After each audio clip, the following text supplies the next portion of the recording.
hit the Steve Tannehill deal, and then I'll be back in my recliner in time for Packers-Bears tomorrow night. And then Sunday, very excited about those games. Very excited to see what Josh Allen can do. This is huge for him. This, to me, Josh Allen and the Bills, this is where they need to make their run. And with John Harbaugh sitting out there, would the Bills make a move? Do they think that he would be the coach that puts them over the top with the roster that they got? It would be something. But I don't put it past anyone in the NFL to make some kind of wild move like that. So, yeah, I think that tomorrow, that this weekend's games, both for Matt LaFleur and for Buffalo are big, for Green Bay and for Buffalo are big as it pertains to the future of head coaches in the NFL. So look forward to that with Jacksonville and Buffalo, 4:30, 49ers and Eagles, and then the night game on Sunday night, Chargers and Justin Herbert. A big game for him, too. Really for all the quarterbacks this weekend in some way, shape, or form. It's a huge weekend. Real quick, before I break out of here, I'll leave you with some breaking news, and this is actually kind of interesting. Boy, you talk about having a bad, 2 days, a bad 24 hours. This occurred at the top of the hour, actually. The previous Pete Thamel put it out at 2:07, so within the last hour.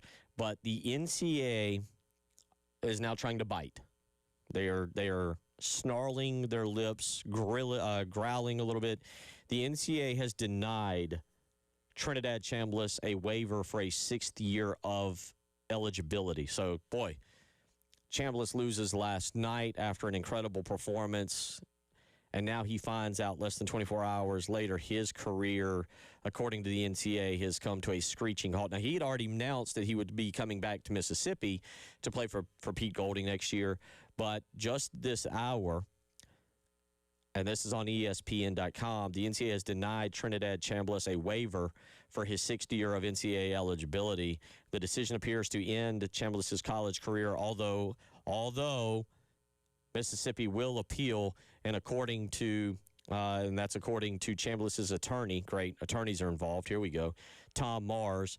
The school had previously filed a waiver request on November 16th, and the decision is not a surprise because the NCAA initially delivered a verbal denial to the school in December. So, all right, a verbal denial and now an official denial.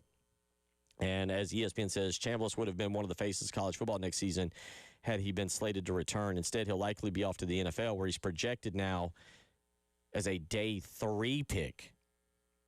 A day 3 pick as of the most recent projections for Trinidad Chambliss. So we'll see. The NCAA biting back a little bit right now. Why don't we just ignore the NCAA? What power do they have? What can they do? Okay. There's Dave's take on it. Just Chambliss just show back up in Oxford next year, throw on the jersey, double birds to the NCAA and say, I'm playing.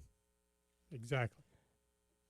Now, Dave is of all the people here at the station, he is the one most likely to cause a problem. We have to go to sleep every night wondering if Dave's going to make it back to the station the next day, or if we're going to get a call from the local police department that Dave has been out causing shenanigans the night before. So you got Friday, Saturday, and Sunday, buddy. You be back here on Monday. Yes. Don't be out there causing trouble and ruckus rousing over the weekend, but I appreciate all you do. But you're on your own now. You don't have me to supervise. For Captain David Dare, for Tyler Head, who will be back hopefully on Monday, for Bill Gunner, y'all have a phenomenal weekend. I better see you tomorrow at the basketball game.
All right, post-game show. I think the mics are working this time.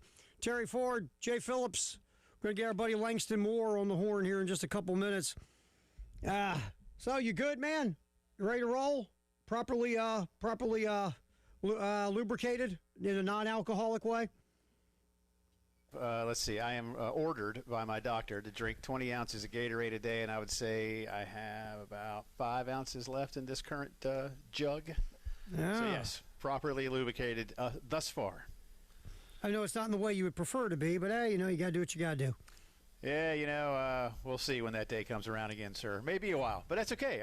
I'm here. That's here. right. Yeah. I mean, watching that game last night, it would have been nice to have a little lubrication while you were enjoying Well, it would have that. been nice to just maybe drink some coffee, but I have to sleep at some You point can't in even time, too. Yeah, so. can you drink coffee? I have to severely limit the amount of coffee I drink, which has been very difficult. I would be in massive Very trouble. difficult. You know that, right? Massive trouble. Yeah. That would not be good for me. No, I can have a little bit of coffee, but for a guy who used to drink maybe 2, sometimes 3 cups a day, yeah, that's been severely curbed. Yeah. But that's all right. That's all right. That was a hell of a game, man. For real. That was especially for neutrals. I mean, if you're an Ole Miss fan, you're hacked off. If you're a Miami fan, you're elated. But if you just love, a great college football game, that had it. I mean, to see the statistical domination that Miami had, 41 plus minutes of the football, and to have a last-second touchdown to win the game tells you a lot about how things went. I was so impressed with their line of scrimmage play. They made some nice defensive plays here or there, but then here comes Trinidad Chambliss again. And we'll have more about him, by the way, in a separate story in just a few. But I swear that kid Chambliss just finds open guys, and the way that Charlie Weiss was scheming them open, and the kids were getting open and doing the execution for Ole Miss to come back, to take the lead, to get the 2-pointer. Just thoroughly impressed. And they were doing it without Lacey, who you could tell was out there. And I think Chris and Herbie said it. He was basically a decoy in the second half. Had a couple of nice runs, but by and large, he was there to just, say, hey, don't forget, I'm a really good running back, and you better pay attention to me. And a couple of times they needed to. But I was so impressed with Chambliss. But, Miami went on a 15-play drive to win the game. Yep. Just thorough line of scrimmage domination. And again, Terry, I know we've said it a couple of times this week already, but for a school like UM that wasn't supposed to be there, I'm kind of air quoting that, they have more than proven their worth. And, now, as coincidence and fate would have it, they get a technical home game. I agree, by the way. I think I saw Andy Staples say this. If Oregon wins tonight, it may be different. But if Indiana wins tonight, and that's what I expect,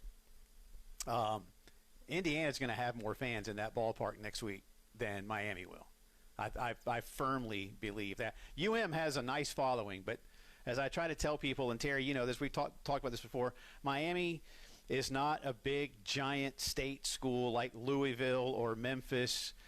It is a private school. It's a lot more like Duke or Tulane or Vanderbilt. A lot of the fan base doesn't live there permanently. They go to Miami, they graduate, they move back, a lot of them from the Northeast.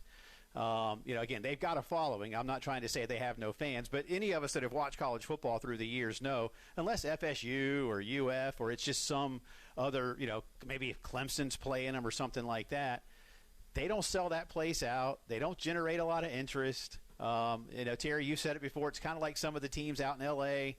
Hey, what are you going to do today on a Saturday? I might go see Miami play Duke. I think I'm going to go to the beach. Right. Exactly. Yeah. And it's just kind of how things are. So it'll be a nice crowd, and there'll be but it's cool that they get to do it. But again, to come back to the game last night, instant classic and all those kind of things we want to label it with. Absolutely. I thoroughly enjoyed watching it. Didn't mind staying up for an old dude who's got things going on. I was more than happy to stay up and watch that game, and glad I did. And you made a point, and I said this on Twitter last night. I hope we get 2 more just like it. But if we even get a percentage of that tonight. Yeah, I mean, that thing was... I'm going to be thrilled as a fan. Thing was so good last night. The fourth quarter was historic. That's what elevated that game, was that fourth quarter was just insane.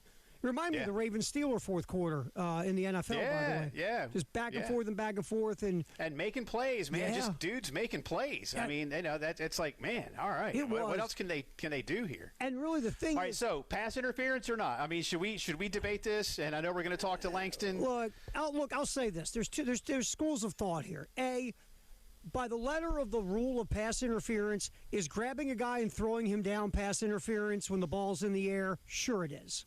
On the last play of the game, when a guy's throwing a pass from the 35-yard line in, when's the last time we saw pass interference called in the end zone?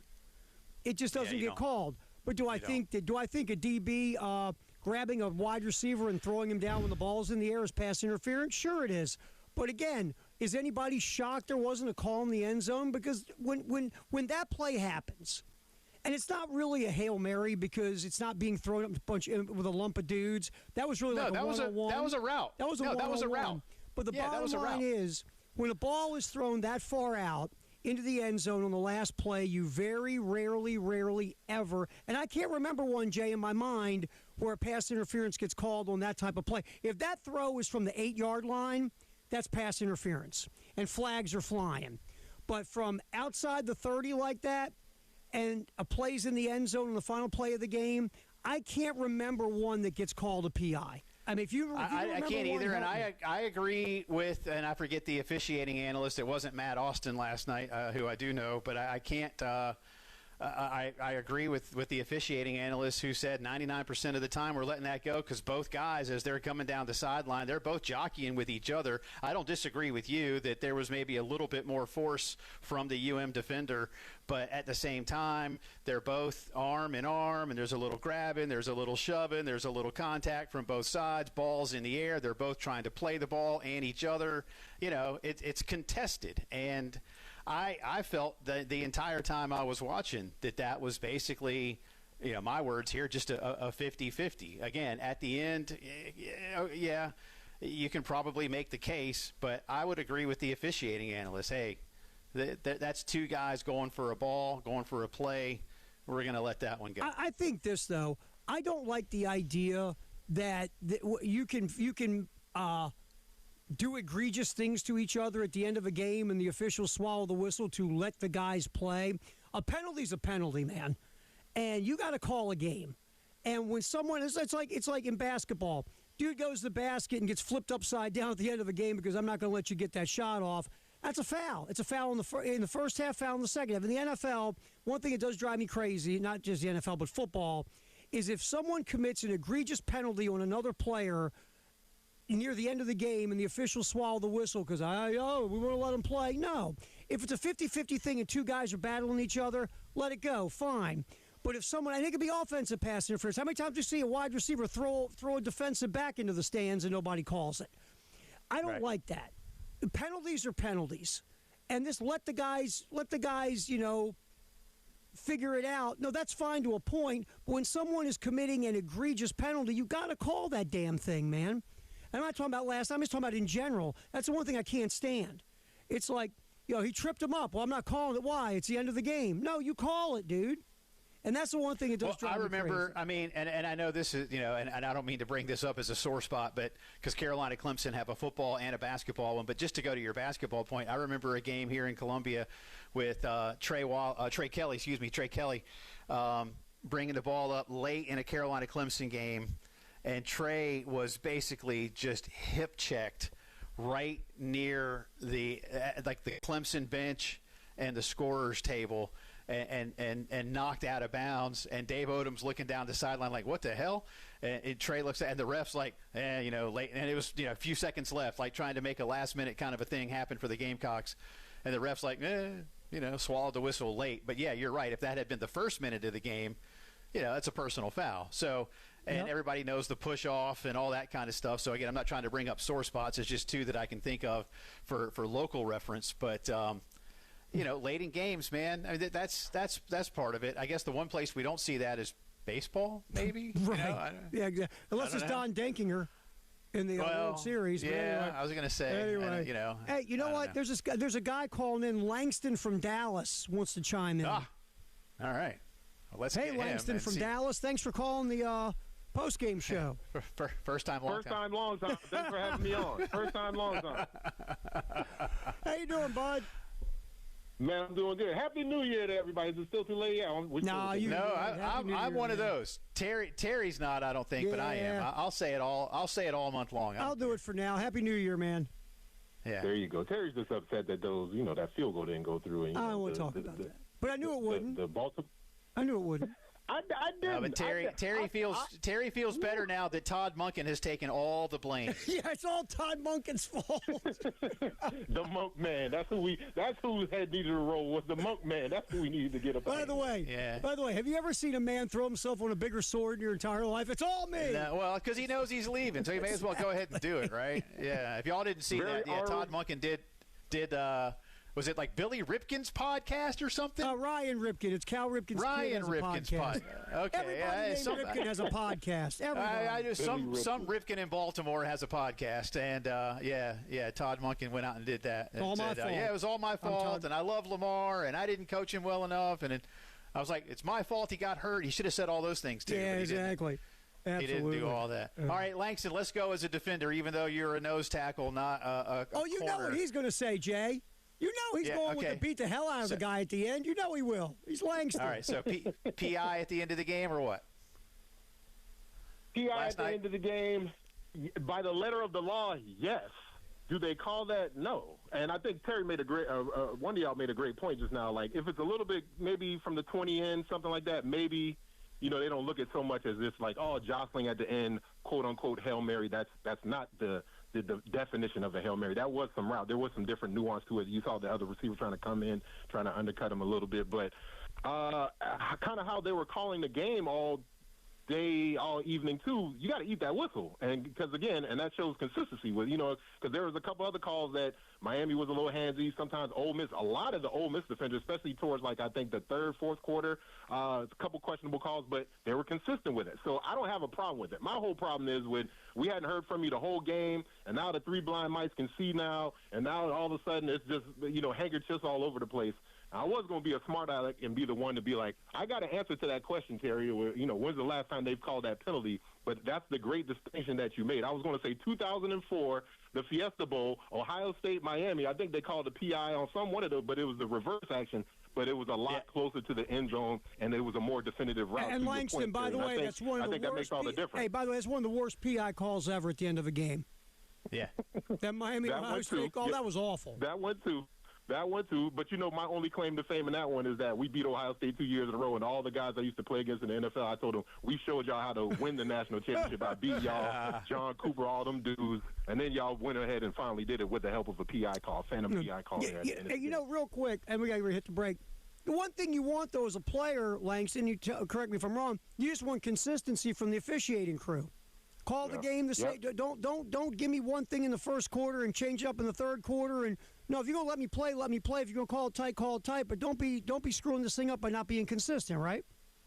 Yeah, and I think that's the thing I kind of just sit with. Now, again, if I'm an Ole Miss fan, or had that been the Gamecocks in that situation, oh my goodness, we're using all of our Just a Chicken author experience to write up something very egregious to the powers that be. But at the end of the day, I think it was very consistent with what else was going on. But I look more so at how close would it have been if that one field goal that doinked out and the other one doinked in. How different was the end of the game? All those different things. But that's hindsight 2020. Great first day of football for all this stuff coming up this weekend, NFL and college. All right, we're gonna have Langston hang out with us some more. It's a post-game show. What do you want to talk to Langston about, Jake?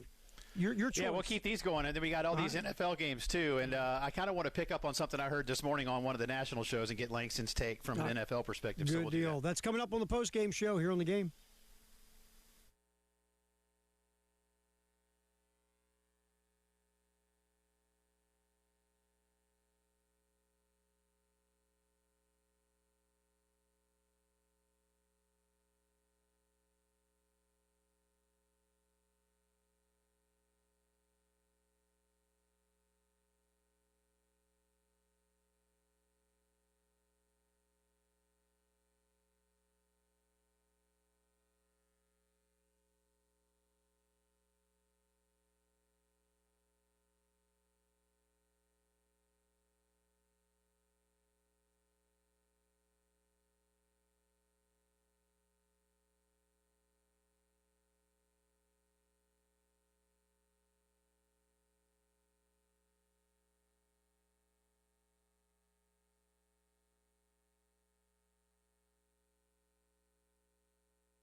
talking about last night's phenomenal college football playoff semifinal and other Gamecock stuff with our bud Langston Moore, Jay Phillips postgame show as we roll up until 6 here on the game. Well, Jay will be napping by 6, Langston.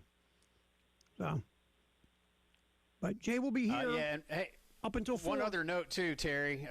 Just let everybody know, we'll get into this a little bit later on after we talk some more playoffs, both college and NFL. Jacarius Peak, if you have not heard, the number 1 offensive lineman in the transfer portal, has committed to South Carolina.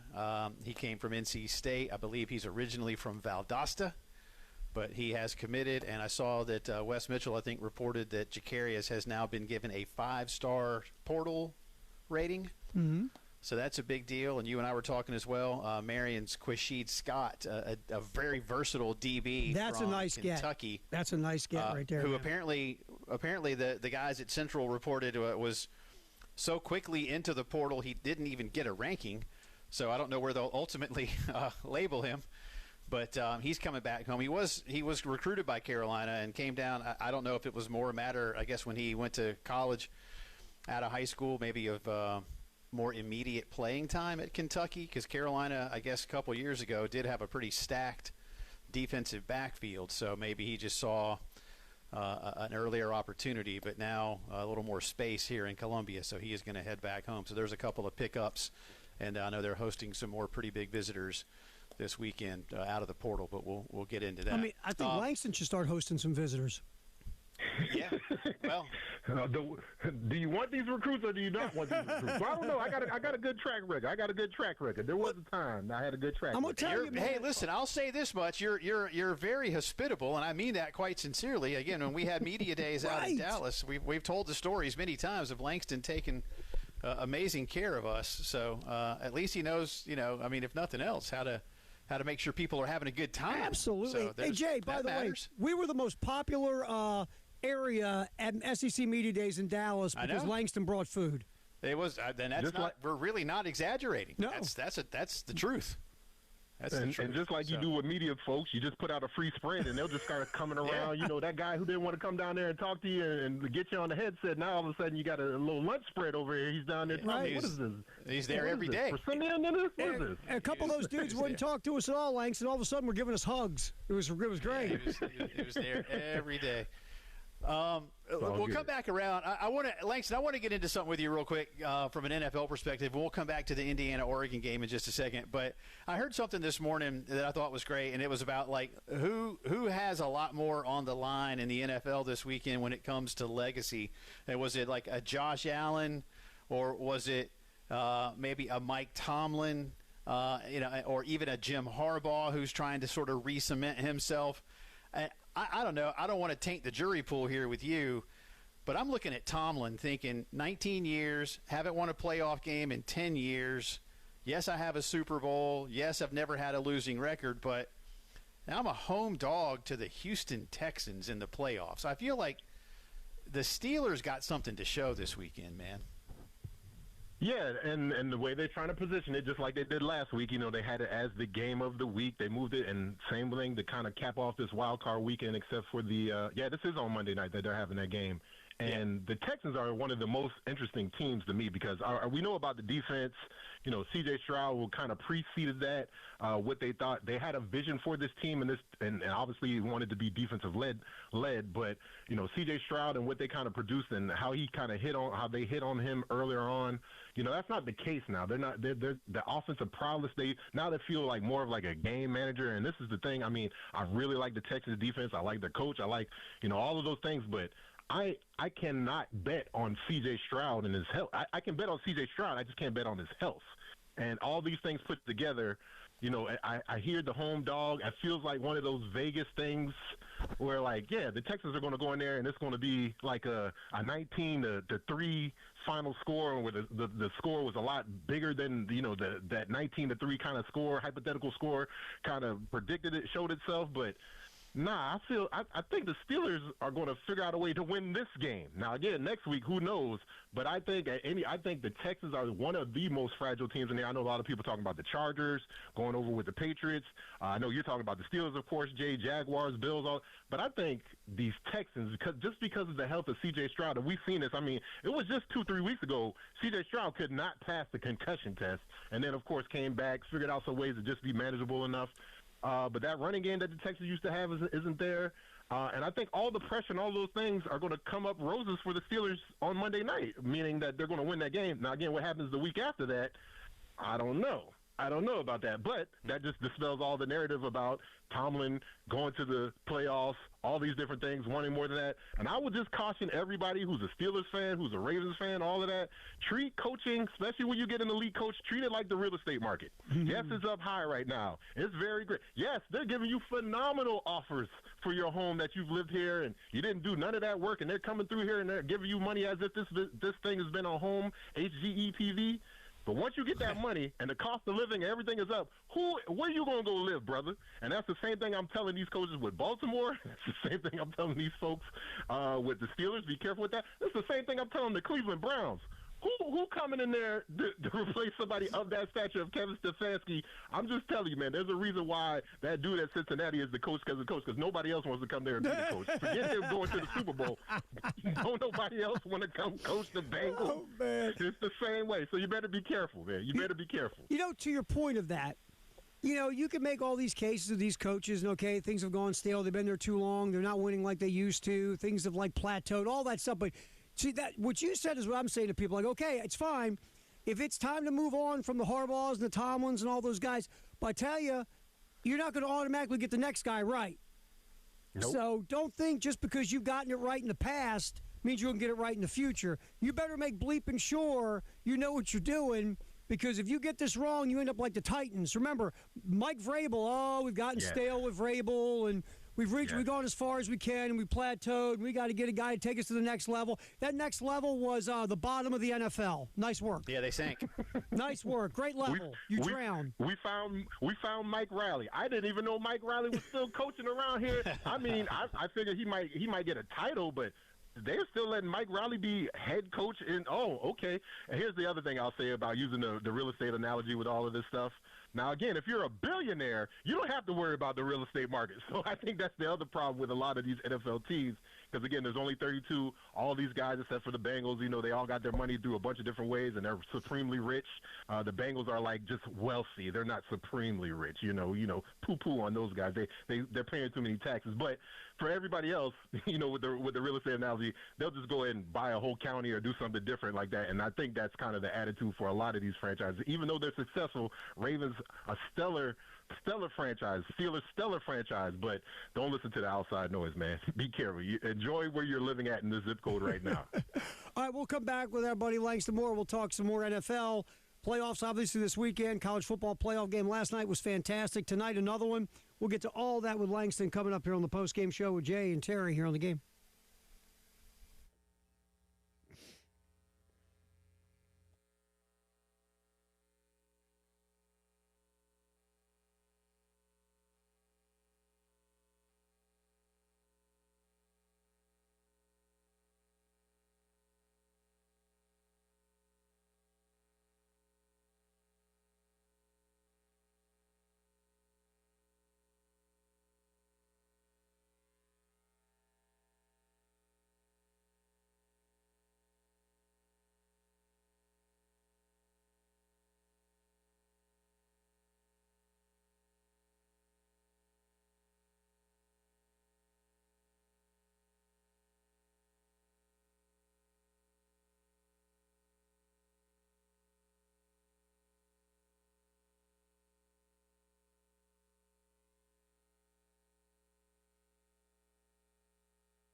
Yapping with our buddy Langston Moore here on the postgame show. Jay and Terry here on the game. And last night, phenomenal fourth quarter. Miami beats Ole Miss. Carson Beck runs for a touchdown. Who had that? In Vegas? Not even Carson Beck. No. Not even Carson Beck's ex-girlfriends. Anyway. Or the guy that stole his Lamborghini. That's right. I mean, phenomenal fourth quarter tonight. Hopefully we get it done. What 75% of what we had last night would be nice. But we have Oregon and Indiana tonight. And of course, a full weekend of NFL playoff games as well, Jay. Yeah, no, I'm looking forward to all of it, and we've got some good ones, and we can blend a lot of these in. But Langston, let me stick with it. Then we'll come back, like I say, to Indiana and Oregon. 4 of the 6 NFL games have home underdogs. We just talked about Pittsburgh, but the Panthers are the biggest ones at 10.5. Chicago is a home dog to the Packers, which is interesting. Jacksonville is a home dog as well. Let's start right up the road in Charlotte. Hey, Panthers, you backdoored your way in. That's something. But, Langston, when you look at the Rams, do you see the best team in the NFC?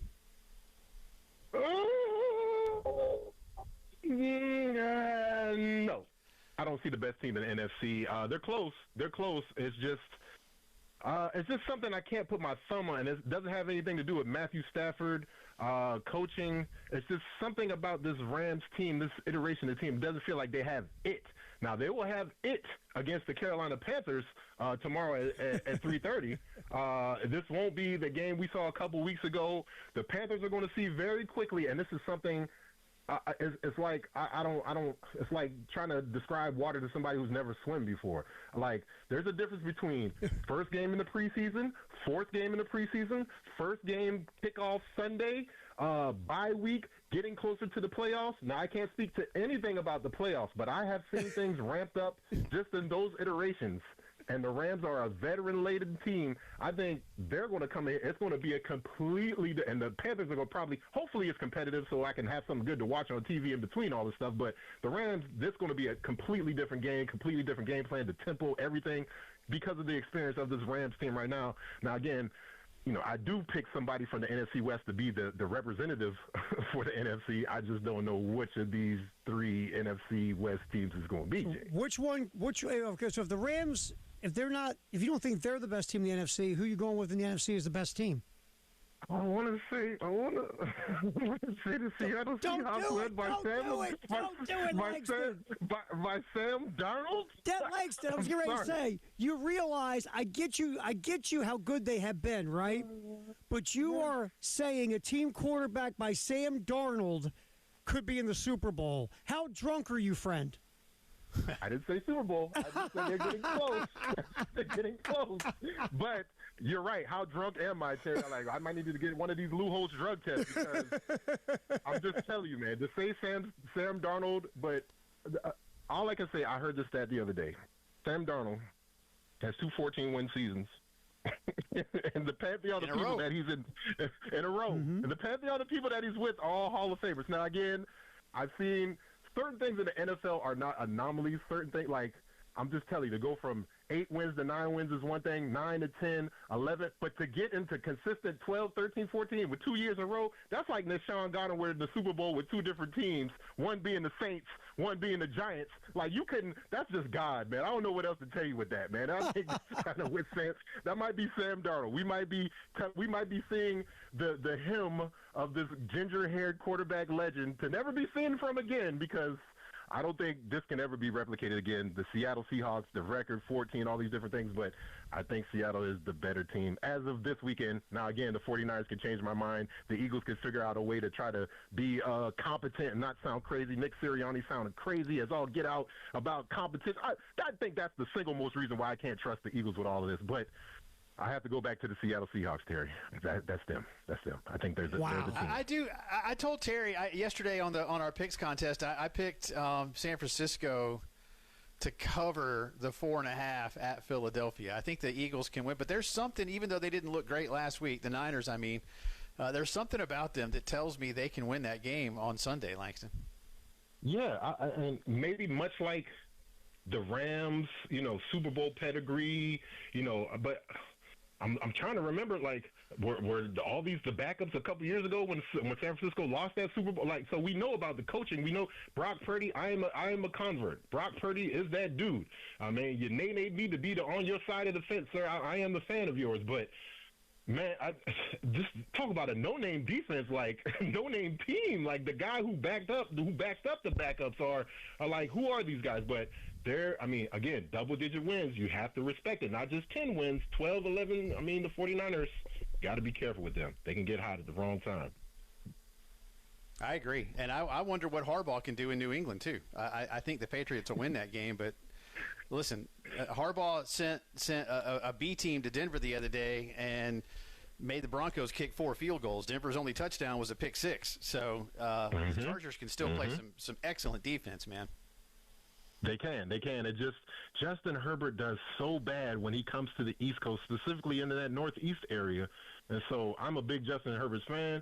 I don't play fantasy football in my house. My wife does, and I have him on the fantasy team. And, I really think he's a guy who can – I just think Vrabel's going to figure out a way to use all of those things to his advantage and put the kibosh on it. But it'll be a lot more competitive than I think any of these other games that might come up. Let's take this Charger thing for a minute. Obviously, our boy Dockers Harbaugh is a hell of a coach. He's gotten to a Super Bowl. Plead it French, sir. Plead it French. He's won a national championship in college, and he's a quarterback whisperer. I mean, look what this guy did for so many different quarterbacks' careers, from Andrew Luck to Alex Smith. All right, he's got look, I think Justin Herbert's got even more physical talent than maybe even Andrew Luck. Just wasn't as good, obviously, but physically, Herbert's stupid. Yeah. Isn't it time for Justin Herbert, Langston, to start getting something done in the postseason because he's got that guy with him now? He should be, but not this iteration.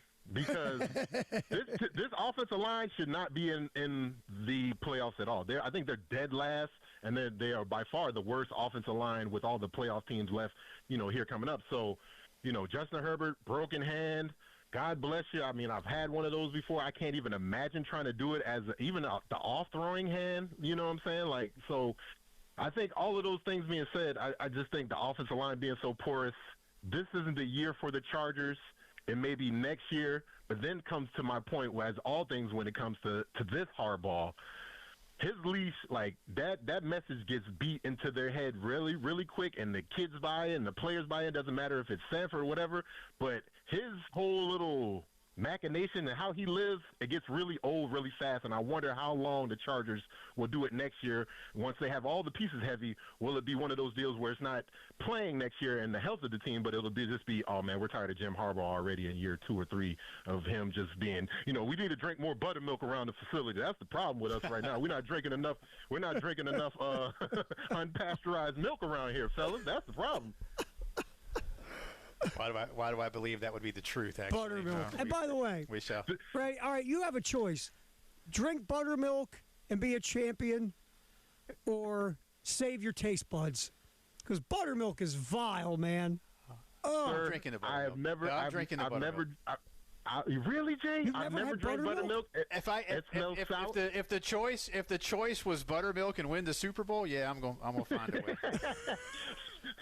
I just watched the John Elway documentary. Jay sounds like a perfect Denver Broncos fan. He would have done whatever it took. Only thing I know about buttermilk is you just soak it in that chicken, and it comes out extra crispy the next day. It's much better than drinking. One time, I'm going to tell you, buttermilk. My dad's side of the family is from the hills of North Carolina, and my grandma always had buttermilk in the refrigerator because that's what they do in the hills of North Carolina. Everybody's got buttermilk. I accidentally drank that crap once. Oh, hey, now listen, I got something similar, and Langston will appreciate this. My grandfather, my mom's dad, my grandfather grew up in St. George down in Dorchester County, so in the Low Country, and he did the same thing, Terry, and he was born in the 20s, and there was always, and I mean it, there was always a quart. Now, it was just a quart carton. There was always a quart carton of buttermilk, and he drank, I don't know, a small glass a day. And, yeah, Langston's right. It's like, oh, why would you intentionally drink spoiled milk? It's awful. But it is so bad. You know. It's so But he bad. drank it. He swore by it. So there was something to country folk back in the day, I guess. Can you even still buy that stuff in the store? I don't know. I've never. I don't look for it. I guess you can. I haven't. I guess you can. You got to cook with it. I guess. Cook with it. Oh. Yeah, it's a very small section, Jay. I tried to fry some chicken the other day. I wasn't successful. I soaked it in the buttermilk. It came out terrible, but there is a small section for the buttermilk folk, and that quart is very heavy, Jay. I thought something was wrong with it. I will say this: when I drank that crap by accident, I gargled with liquid plumber for 3 days, and I could still taste buttermilk. Before Kale Pectade, we had buttermilk. See? That's like my Christmas party story when I was 6, and I drank the wrong eggnog, and told my grandma, I was like, the eggnog spoiled. I ran over to her, man. As Jay's lungs burned. Exactly. It ain't spoiled. That's called wild turkey. That's right. All right. I guess, Terry, we'll come back with Langston on the other side, and we'll wrap up the college football playoff talk. That's right. That's next here on the post-game show here on the game.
Post-game show. Jay Phillips, Terry Ford, our new permanent co-host who has decided he said, no, guys, don't worry. I'll be here every day, and you don't have to pay me. What a guy. Langston Moore. Learned a long time ago, Terry. The more you can do, the more they'll keep you around, even if it's on a sorry team. He was the one washing the jock straps all the time, man. I didn't know who did that. They were just always we can't get rid of that cleaned Moore and guy. pristine. You start off on jock straps, the next thing you do, you're signing contracts, Terry. That's how they get you, man. You never know. It happens fast. And I have seen this done. I have seen this myself a lot in the NFL. It's amazing now when I look around the landscape. When I was with the lowly Detroit Lions, and that guy who was the assistant to the assistant is now making decisions. Life happens fast, man. Life happens fast. Oh, man.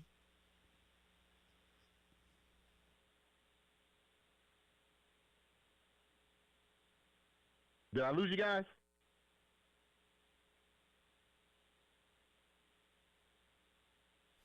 We got you. Everybody's here. Go ahead. Keep going. Okay, now we got everybody. Okay, yeah. There we go. All right. Okay. Thought it was the CTE kicking in. No, we're good. Okay, yeah. I was trying to give Langston might not have heard me give the plug for athletes and artists, so I was trying to do that at the same time. All right, Langston, let's go to tonight. Even though these teams have to travel a long way, especially Oregon, God bless them, having to go from Eugene to Miami, back to Eugene, then to Atlanta, but they'll get to play tonight in the Peach Bowl, if you want to call it the Peach Bowl. Indiana comes down after their win last week in the Rose Bowl. Indiana, a slight favorite in this one, but they got to beat a team twice. Who you like?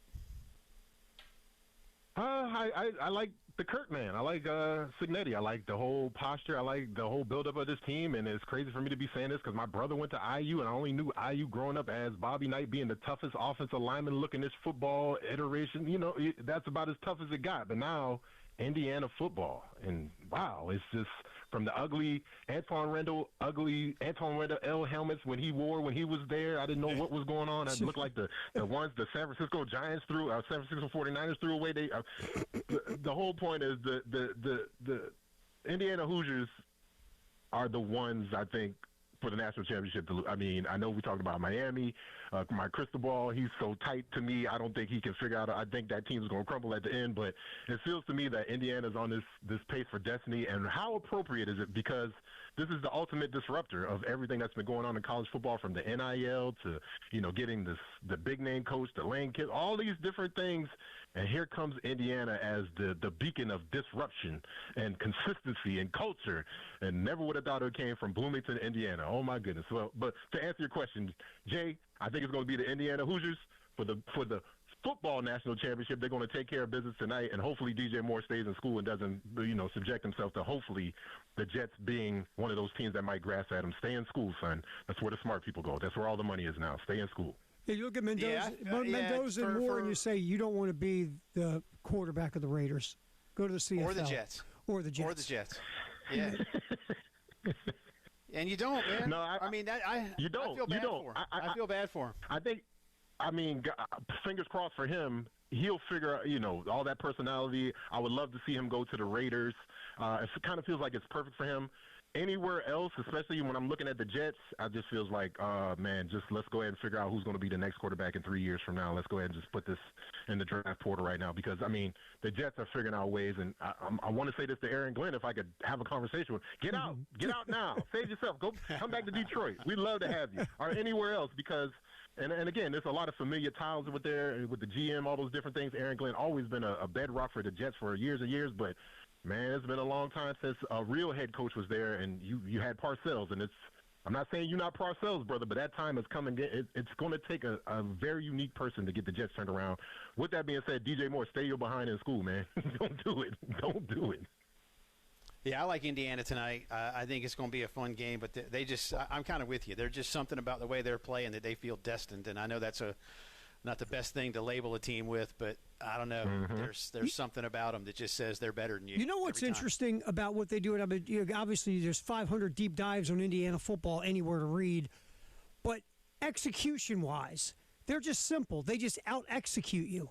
I saw this yesterday. They fumbled once all year, and it was the first game of the season. They haven't fumbled since the first game of the season. Mendoza's only thrown 3 interceptions all year. Coogan, the center, has not had a bad snap all year. They've only, in their coverage grades, have only blown like 3 coverage snaps all year. They just don't beat themselves. And sometimes we go into all these mumbo-jumbo, this and that and the other, and who struck John and all this. Sometimes it's a team that doesn't beat themselves is the one that wins, Langston. And that's the thing about it, because you think about all the iteration and the different ways that like teams are. We're trying to get the offense from Texas Tech, or we're trying to get the offensive coordinator. Or we need this defensive. They're just doing it with simple execution. Don't beat yourself, toughness, and confidence.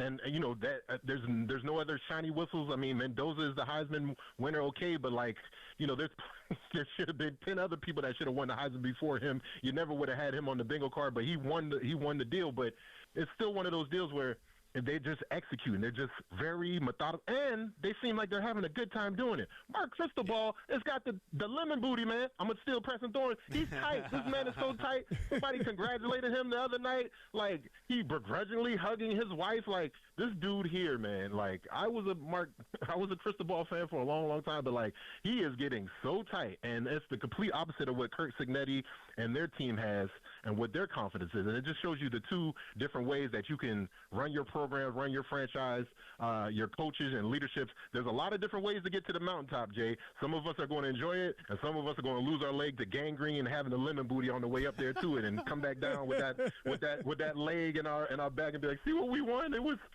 great. It was great. All right, we got to roll. Good stuff Langston. as always, Thank sir. you, man. We appreciate you. All right, here we go. Hour 2 coming up.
All right, South Carolina, big day in the portal yesterday, Jay Phillips.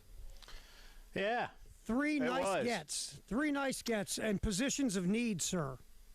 Agreed. Jacarius Peak, number one offensive lineman in the portal, a left tackle from NC State. Quashid Scott, a versatile defensive back from Kentucky who is a South Carolina native. And then the name of the day, Upton Belenfant. How cool is that name? Place kicker. Oh, it's great. Like I said, it's either it's like a men's haberdashery or a really nice upscale law firm. Or a place kicker. And in this case, it's a place kicker. But you know what? When he's done, if he wants to be the guy that opens a nice haberdashery, Upton Belenfant. Sounds like a nice place to go get some clothes here. It just sounds like a fancy place. But right now, I want him to kick 50-yard field goals like that kid for Ole Miss. I mean, that kid was ridiculous last night. Dude. I mean, and the one miss, he clunks the upright. How about they clunks the upright and it goes in? Twice. Clunks it twice. One in, one out, man. And I agree. It wasn't, what did Herbie say? It wasn't a doink. It was a clang. I mean, that kid can kick, man. Yeah. That guy's going to make money, Terry. Yep. Absolutely. That guy's going to make money. And he said he's going to come back for another year because he loves college. Yeah, well, we'll see. I mean, I hear you, kid. And I guess you can get, but I mean, I don't know, dude. I might go ahead and get my NFL career started because he's going to make money. He's going to get drafted. There's no doubt. Yeah. He was. I tell you, but that was the thing last night. When we get to the Gamecocks, everybody wants to, because again, it's always fun to find controversy with the no call in the end zone on the PI, which, by the way, would have only put the ball on the 20-yard line. But anyway. I saw a lot of that this morning where people, again, maybe the more casuals, like, well, they would have had the ball at the 2. I'm like, no, this isn't the pros. No. But really, Ole Miss lost that game by having to settle for field goals. When they got the ball inside the Miami 10 and had to kick a field goal, that was gigantic. You score a touchdown there, it's a different game. So kicking field goals when you should have scored touchdowns at times hurt you. Missing tackles hurt you. Getting bludgeoned in the run game hurts you. Not being able to stop Miami on third down hurts you. We can go back and forth all day on that last play, but those are the things that really hurt Ole Miss in losing that, which was a phenomenal game. It wasn't the last play. And again, I clearly must be in the minority around the country, but do I see what could have been called? Yes, but like I say, I agree with the officiating analyst on the broadcast last night. There was jockeying by both sides. It's you're tussling with each other going into the end zone. And he said, he means officials, 99% of the time, we leave that alone. So right. It was funny because Louis Riddick, who played corner in the NFL and in college, obviously, Riddick was like, I'm a DB, and my God, that was pass interference. And it's just the idea, though, and look, everybody can have their own opinion on if they thought it was or wasn't, whatever. The bottom line is that doesn't get called when you're throwing from the 30-yard line or 35-yard line. They will not throw that flag. If it's the 5-yard line, you throw a fade and the dude gets tackled, the flags come out. But officials look at that as Hail Mary type of stuff, and if they're not going to call it unless you bring out a billy club and start beating somebody in the head. They're just not going to call it. I agree. By the way, speaking of that, and just indirectly, Terry, but there is news today on Trinidad Chambliss, and I mentioned this earlier in the show that I wanted to get to. If anybody hasn't heard this yet, today, God bless him, he has a painful loss last night, and today his waiver request for a 6th year of eligibility was denied. He's been trying since November to get his waiver approved. And it has to do. Let me just read this. This is verbatim from ESPN.com. The basis of Chambliss' waiver case was that he was dealing with persistent respiratory issues during his sophomore season at Ferris State. The NCAA asked after the initial filing for contemporaneous medical notes that showed he was dealing with the issue that year, and basically. It said it says here the documents provided by Ole Miss and the student's prior school include a physician's note from a December 2022 visit which stated the student athlete was, quote, doing very well since he was seen in August. Additionally, the NCAA said the student athlete's prior school indicated it had no documentation on medical treatment, injury reports, or medical conditions involving the student athlete during that time frame, and instead cited developmental needs and our team's competitive circumstances as the reason the student athlete did not play that season. Therefore, the waiver request was denied. So that's the NCAA. And typically, Terry, that to me, that was a lot more information seemingly publicly put out by the NCAA than they would typically give us in situations like this, which I'm happy that they did. He's hired very famous attorney Tom Mars, and basically Tom Mars says Ole Miss is going to file an appeal first, but he also says that basically they're going to let the state courts in Mississippi decide this. And he, goes after the NCAA. Well, I mean, let's see, favorable judge in Mississippi to try to usurp NCAA rules, sure, or not. My question is, and I'd love to talk to some NFL folks. He had a hell of a year. I don't know what Trinidad Chambliss's next level prospects really look like. Or if this 1 year at Mississippi and inside the SEC and into the playoffs, where he had 2 amazing games, is enough for NFL people. He's not going to be a first-round pick, Terry, but, I mean, is this a kid who is, 3rd, 4th round kind of guy? Let's get him in camp and see what's up, or are there limitations that people don't like about him? I'd be curious to know more from a scouting perspective how people feel about this young man, because he can clearly play at a different level. He's right now, from what I've read in the last couple of days, he's looked at as a third-day guy, like fourth to 7th round. And I don't know how much of that's going to stick. Will he move up a little bit because of what he's done, down the stretch? Maybe. But he's probably going to be nothing more than a third-rounder, Jay, at the most. I'm guessing maybe 4th. And he's listed at 6'1", which usually means you're 5'11". But, look, we've seen smaller quarterbacks succeed in the last, 10, 15, 20 years, like a Russell Wilson, a Drew Brees, guys like that around 6 foot. And Chambliss, I mean, he's not Bryce Young. He's got some thickness to him. He does. So, and he makes plays, Terry. Yeah, he makes plays. I watch him, and I guess my question is this. When you watch him make the throws Ole Miss asked him to make, he can make those throws. I haven't seen enough of him. Can he make NFL throws? That's the difference. I mean, again, Ole Miss, that offense is not an NFL offense. Obviously, they do a lot of creative stuff. But can he make a deep out throw? Can he make that throw to outside the hashes, the deep sideline? Can he make those throws? It's not so much deep, Jay. It's the width, right? Can you make that? Can you make that throw to the sideline on a rope? And that's the kind of stuff that you got to watch more. You got to see him a lot, right?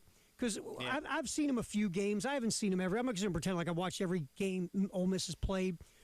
But what I've seen of him is he can make the throws in that Ole Miss offense, and he makes plays, and he's got escapability, and he's got something, man. When he's got that innards of a guy. He's got his head on him, man. Mm-hmm. I like that kid. I'd like to see the opportunity. And look, I don't if they're going to file a lawsuit, I would think, and he'll, again, a judge in Mississippi. Of course, a judge in Mississippi is going to rule in favor of this kid. I would find it. Sure. I can't say 100%, but you certainly feel like they would. I don't know. Our judge. I kind of jokingly but seriously asked this question, Terry, because I know some states do and some states don't. Are judges elected in Mississippi?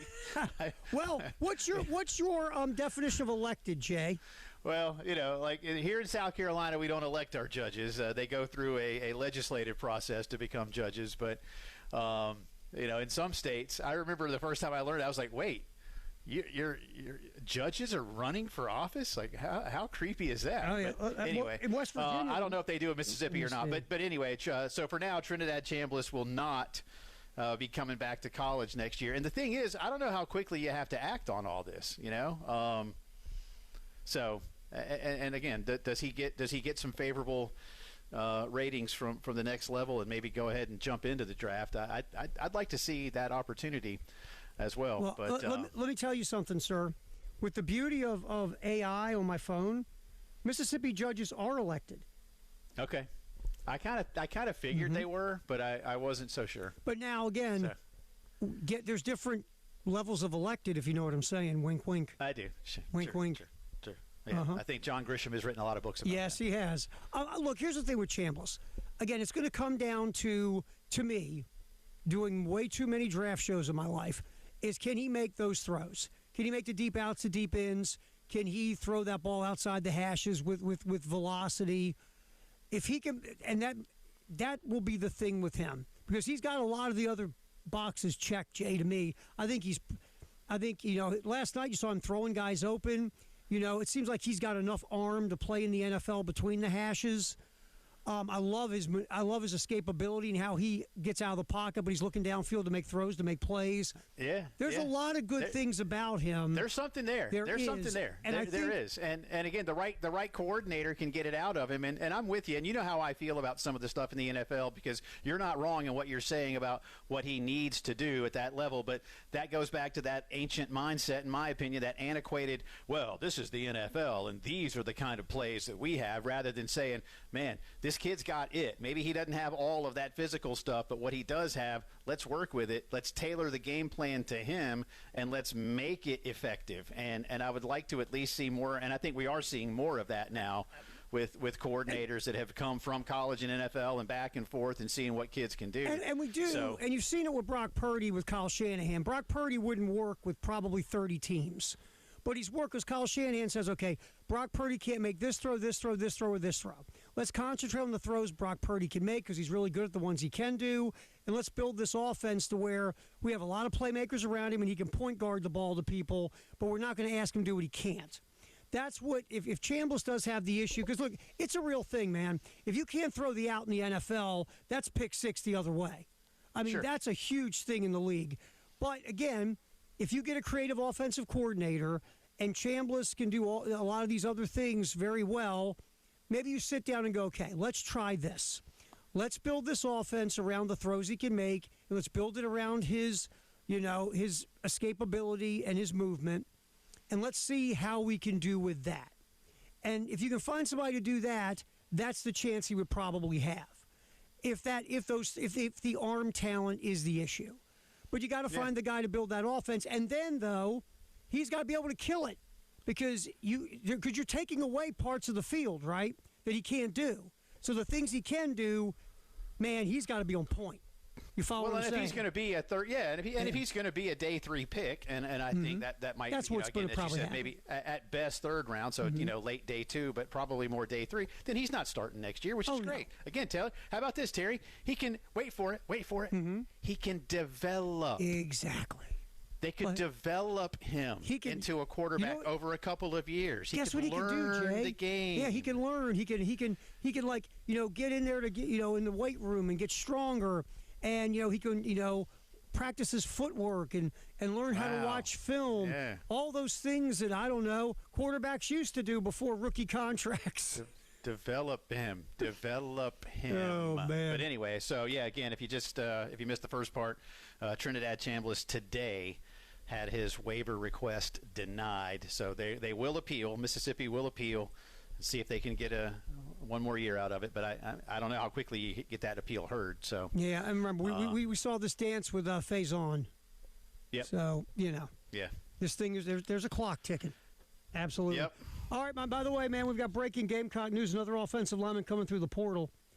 We'll talk about that on the other side, so you can stay in queue and listen. Hey, man, seriously, get some rest. Appreciate you these last couple days. I know it's a grind, so thank you very much. I'll get a lot more rest this weekend, and we'll be better to go on Monday. All right, we'll talk to you on Monday, pal. You have a good weekend, all right? Yep. All right, we'll get you some Gamecock news coming up next. Another transfer portal edition. That's coming up on the postgame show.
All right, Gamecocks adding another offensive lineman in the portal.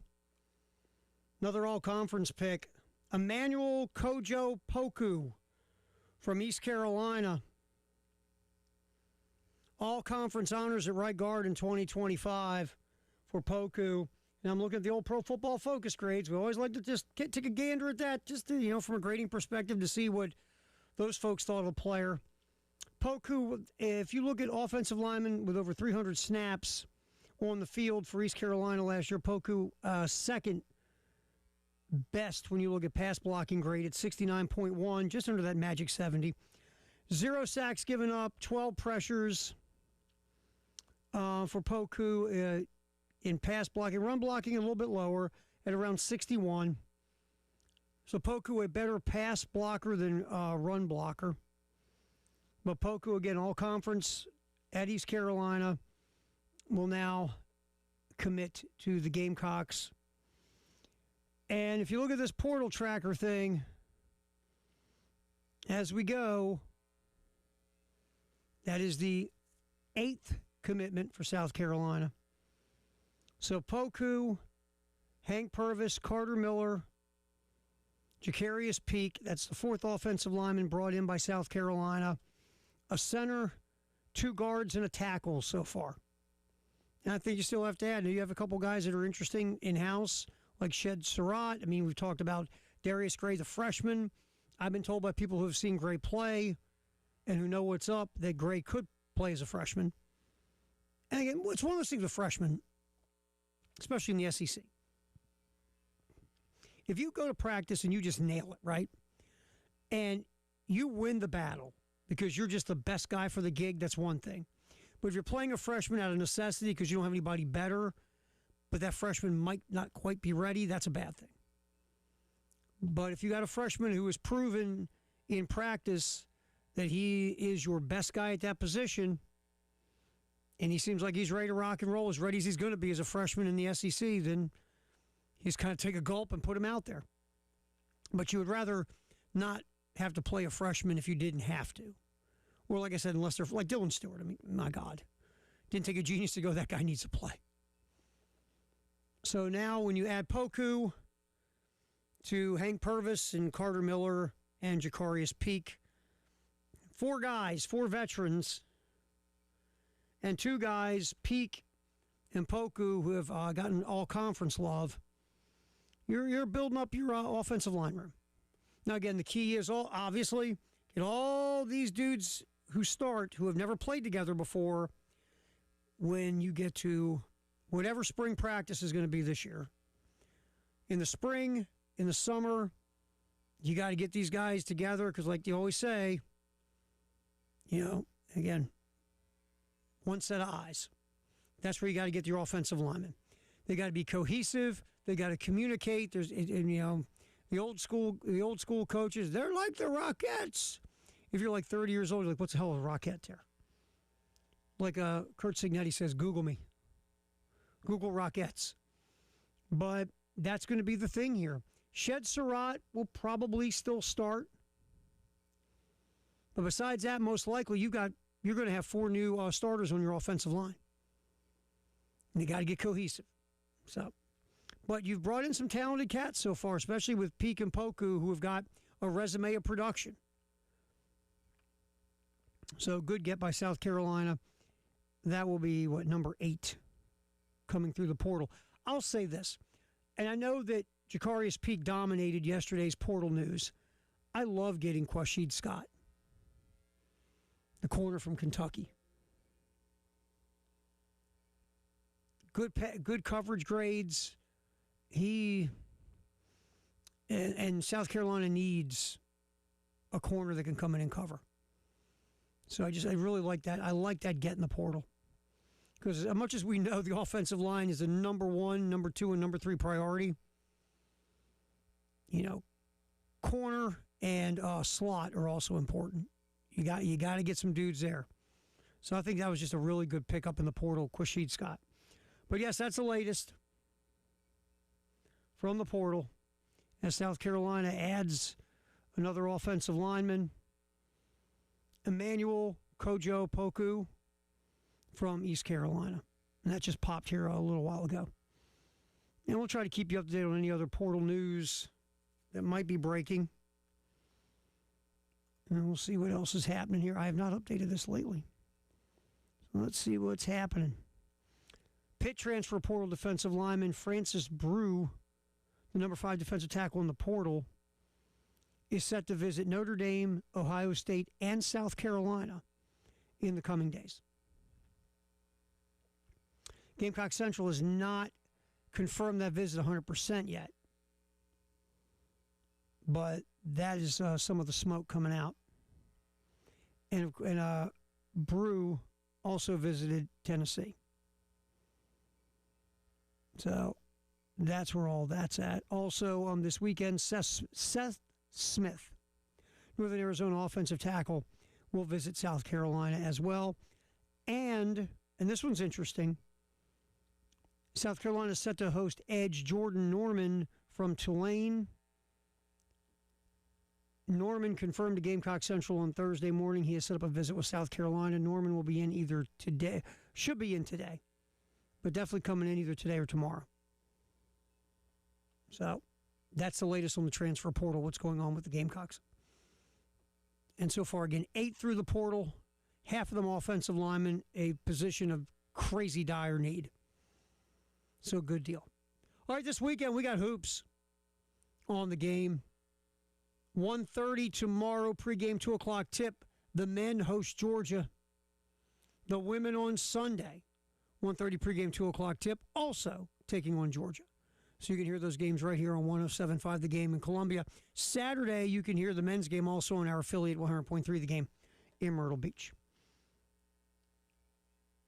All right, post-game show. Terry Ford, appreciate you hanging out. We will revisit a bit of what happened last night in the college football playoff and look forward to tonight's Indiana-Oregon game. That's next on the post-game show on The Game in Columbia, Florence, Myrtle Beach, and Charleston.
Not a whole lot going on right now. That's a good thing. In Lexington, an accident, Longs Pond Road at 2-Notch. Also in Columbia, Longtown Road near Clemson Road. And we have our typical construction drama that we deal with on a daily basis. Weather. Tonight, very little chance of precipitation. Lows, if you look at it like overnight lows, in the 60s. Tomorrow morning, by 11 a.m., temperatures in the 70s, partly sunny, very little chance of precip. So tomorrow, very warm, and obviously a bigger chance of rain as Sunday rolls in. We'll come back and take a look at last night in the college football playoff and tonight's game. That's next on the postgame show.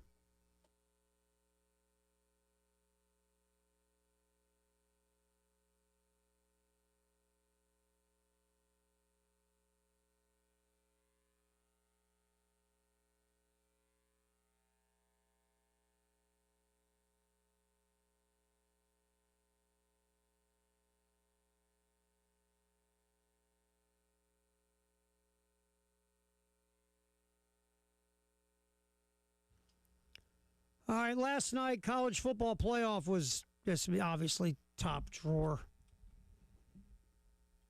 I mean, what happened? Really, the fourth quarter, let's be real. What made this thing so fantastic was that fourth quarter. Nobody, was it 3 points scored in the third quarter, if my memory serves me, which it really doesn't half the time anymore. But the fourth quarter just got insane.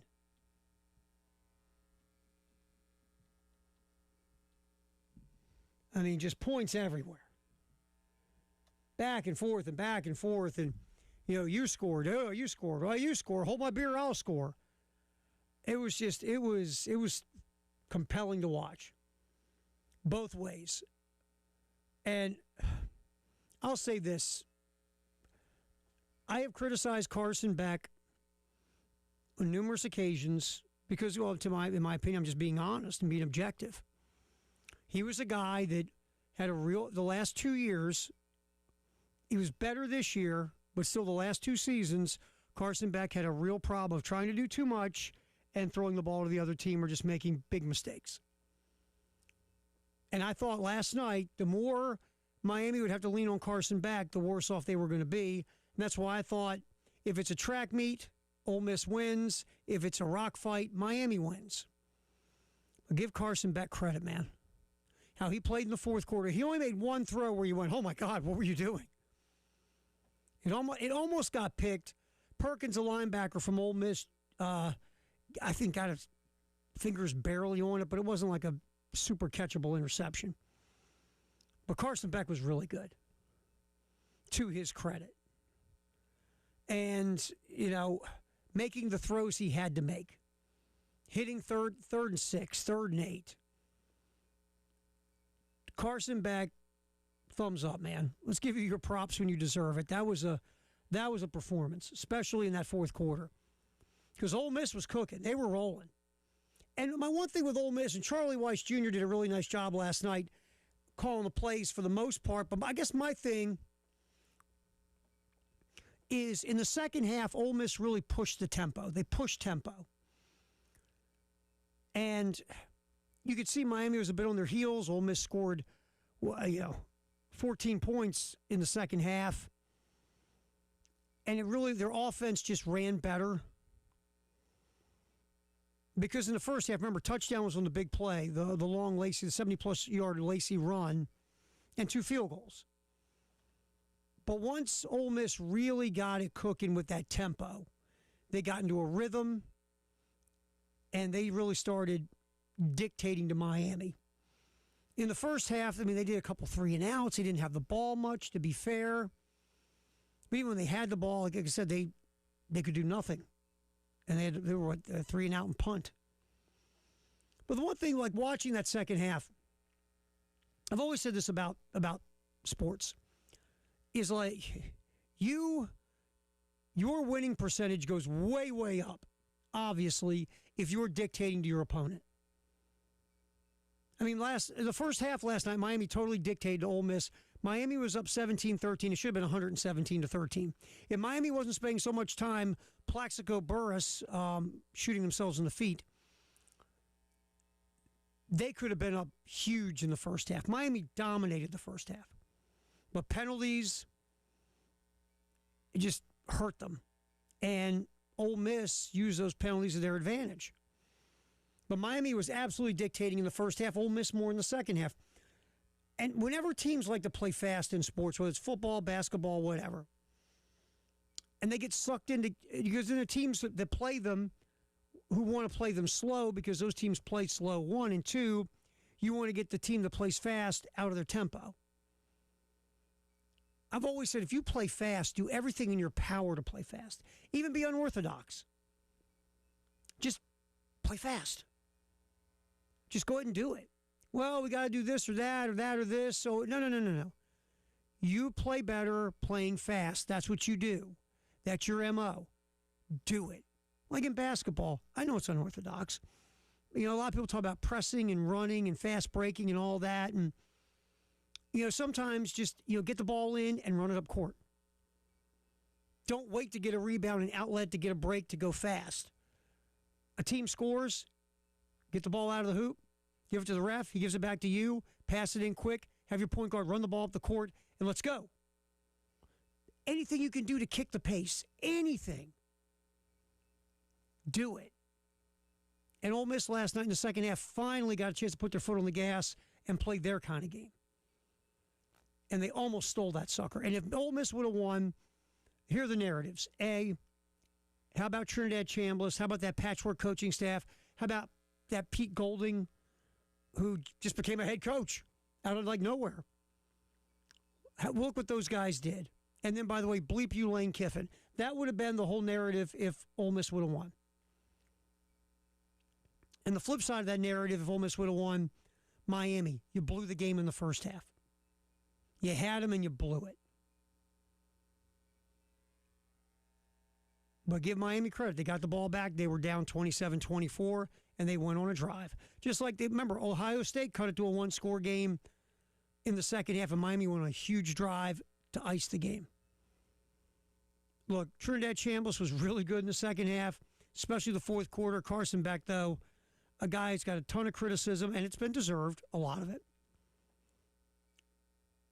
Stepped up. But look, let's not get too sideways with it. The biggest thing with Carson Beck was, how he has played the last couple of years, and the elbow injury, I think, is a legit storyline. But this guy wasn't like rags to riches. I mean, the guy, oh, God, he had his Lamborghini stolen. Oh, it's terrible. How many of us have had Lamborghini stolen? Raise your hand. Oh, his hot, rich social media in the portal girlfriend broke up with him. Well, yeah, because wasn't he screwing around or something? So it's not like that kind of story, but it's a story of a guy that's gotten a lot of criticism and had a big injury and bounced back and had his moment last night. So, good for Carson Beck. And who thought that this would be the game-winning score? Carson Beck using his legs. Does he get another opportunity? Three receivers bunt to the left. Beck is looking that way. And still looking. Takes off running. Carson Beck with his legs.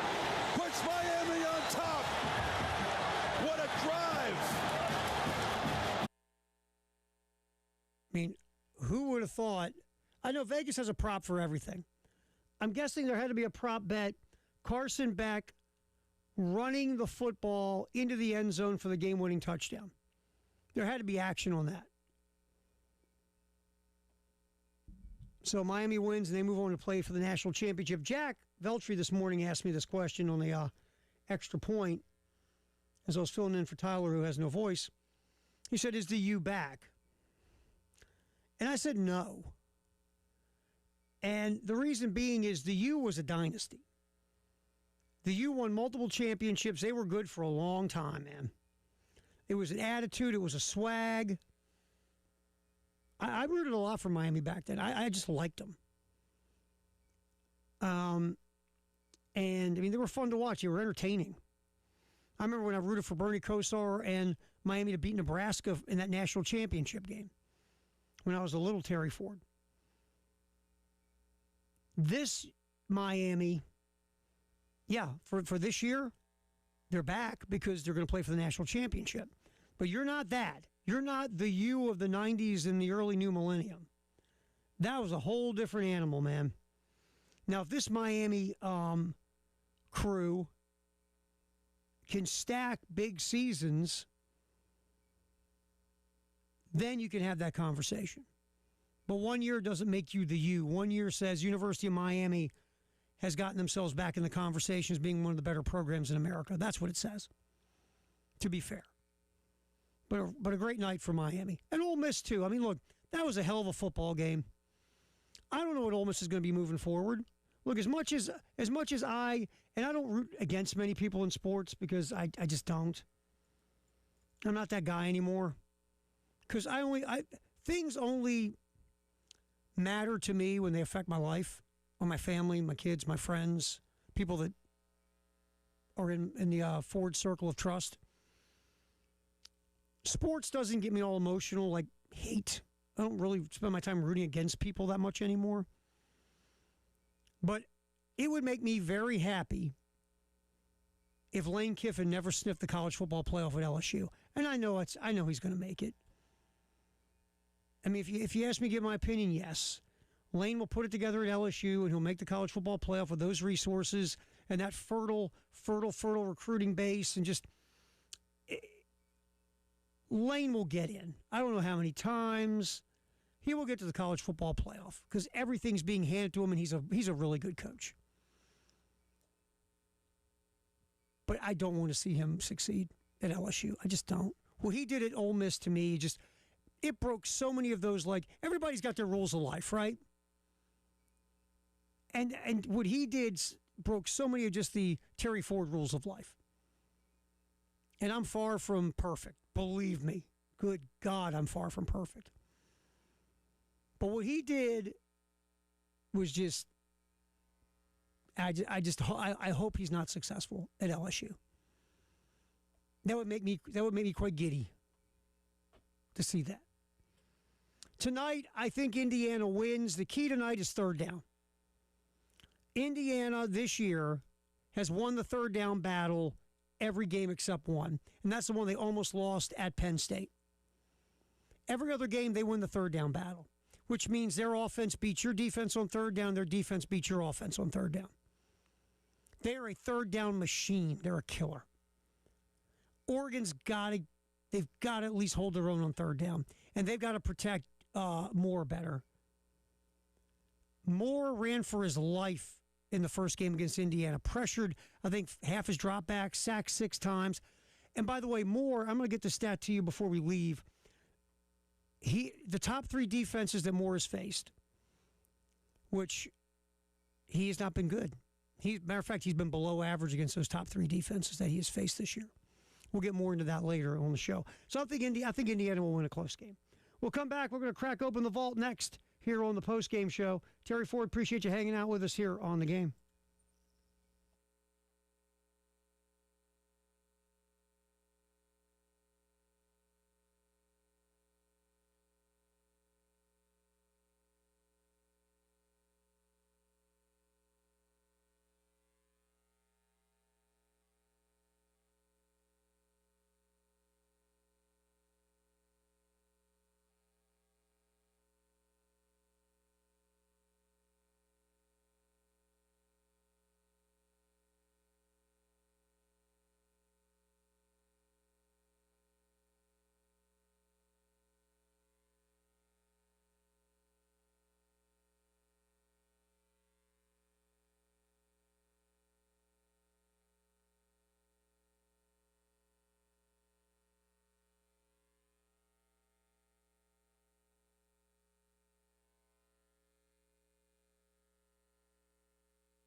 All right, time to crack open the vault here on the Postgame Show.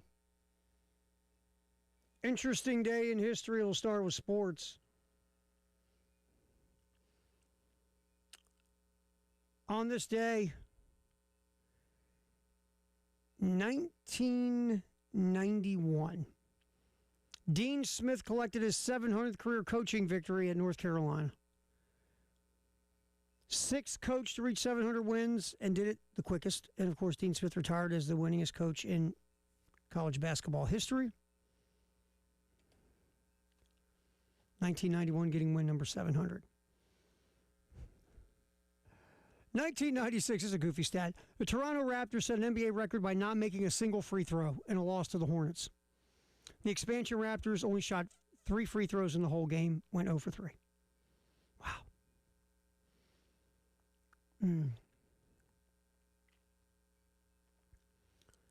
This day in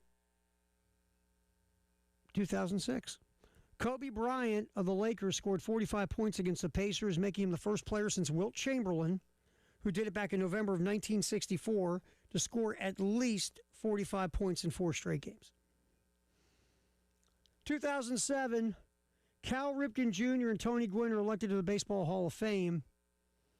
Mark McGwire, who finished up with 583 career home runs, seventh on the all-time list at the time, does not make it on his first ballot. And, of course, McGwire will never get in because of the whole steroid thing. But Ripken Jr. and Gwynn, 2 guys who played for one franchise their entire career. A rarity in not just Major League Baseball, but sports today in general.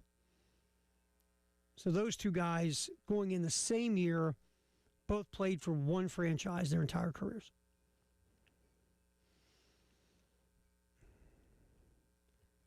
In 2010, this guy had himself a moment. 50, he throws a pass down the middle. What a catch by Marcus Pollard. It is a foot race with Bellamy, and he's gone for 6. And Manning airing it out, and a fingertip catch, Demarius Thomas.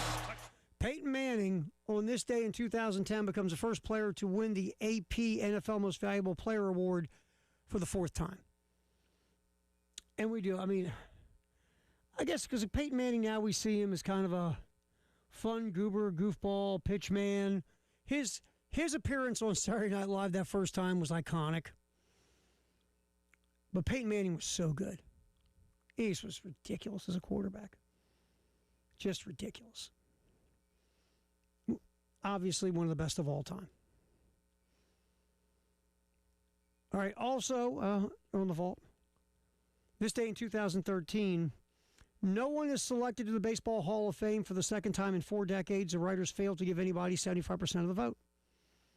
Craig Biggio, 20th on the career hit list with over 3,000 hits, only makes 68% of the votes. He missed it by 39. Look, my thing with the baseball writers is they go overboard. They act like they're the lords of the gates of the Hall of Fame, protecting it from all that is vile and whatever. And they are, again, they go overboard in how they vote for this. They just do. Now, again, is there a level of player that should be in the Baseball Hall of Fame? Yes. And I'm a little different, and maybe I'm a little bit too soft about this when it comes to the Hall of Fame. There are 2 types of players I look at. To me, there's 2 different kinds of greatness. One is you're just great, man. You are just great. You played at a high level. You're one of the best in the game. You won awards. You won championships. You're easy, right? It's just you're easy when it comes to the Hall of Fame. But I think there are guys also who they were really, really, really good on a high level for a long time. I don't think we understand how hard that is. And some guys will peak at different parts in their career when they'll have a great 7 or 8 year run, but it might not be in that typical peak time we all see. Maybe it's later, maybe whatever.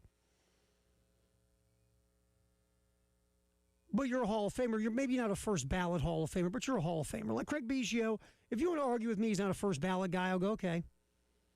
But he's a Hall of Famer. He's got over 3,000 hits because he played at a high level for a long time. I think that deserves recognition. I just do. Might not be a first ballot guy, but still, you get over 3,000 hits in a career, that longevity and that amount of quality for a long time, I think should get you eventually in the Hall. All right, 5 o'clock news sponsored by our buddies Integrated Media is coming up next here on the Postgame Show.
So I brag on how well you're doing, and then we throw in a couple of extra accents. I shouldn't have said anything. I screwed up the juju. That's on me. We have an accident, a few in Columbia, Bush River Road at I-20. I-26 westbound between Sunset Boulevard and St. Andrews Road. That's a hot spot for accidents and slowdowns. Also, Longtown Road near Clemson Road. And in Lexington, Longs Pond Road at Two Notch. That accident is still being taken care of there. Again, hoops tomorrow and Sunday, same time too. Saturday, the men at 1:30 take on Georgia. Sunday, the women take on Georgia as well. 1:30 the coverage starts for both games. We'll come back, get you the 5 o'clock news, sponsored by Integrated Media next here on the Postgame Show. Terry Ford, appreciate you hanging.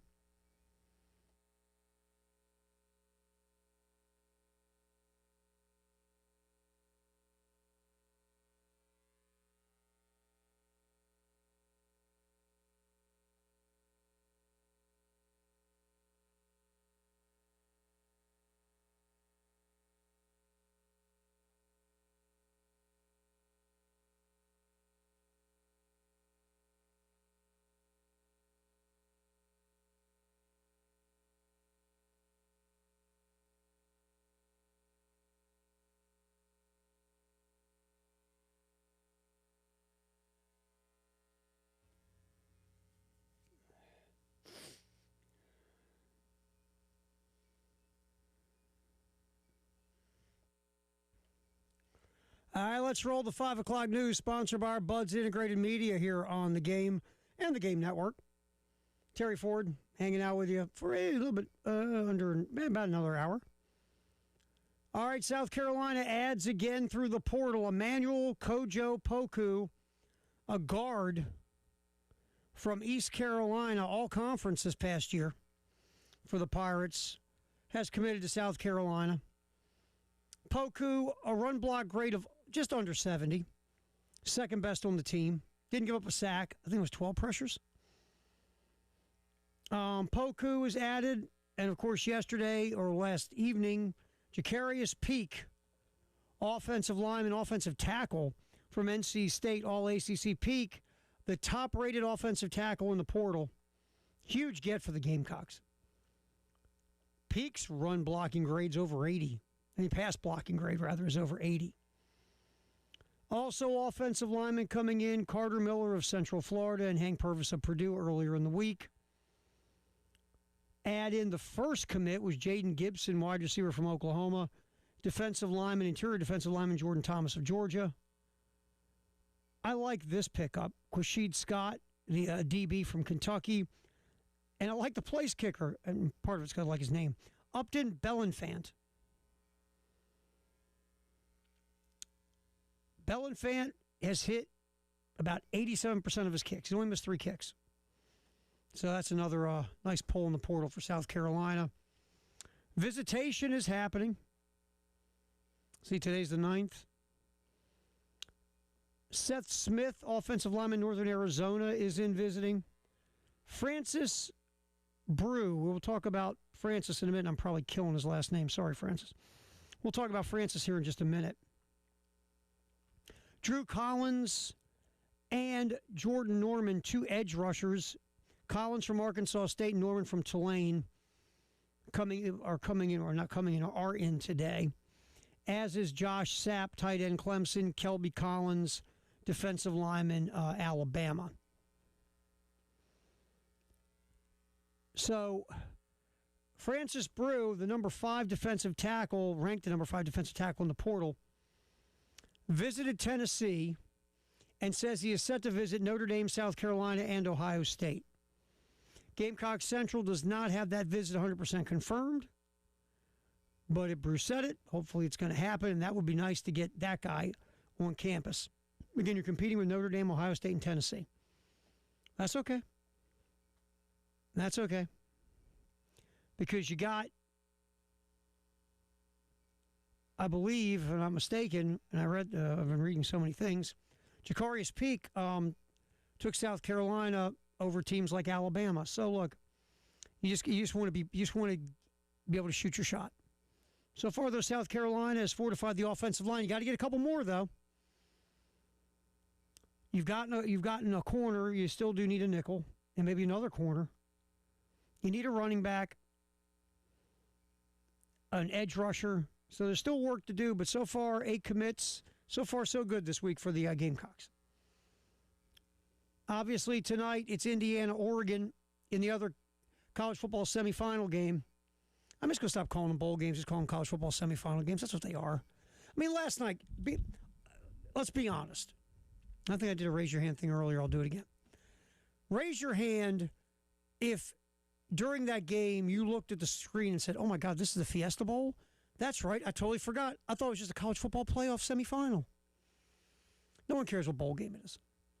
They just don't. But it was the Fiesta Bowl last night. Tonight's a college football playoff game between Indiana and Oregon. Indiana a slight favorite. I think the Hoosiers win. We talked about this, though. Oregon's very talented. And they're balanced. They're in like the top 10 offensive and defensively in a lot of categories. They don't turn the ball over a ton.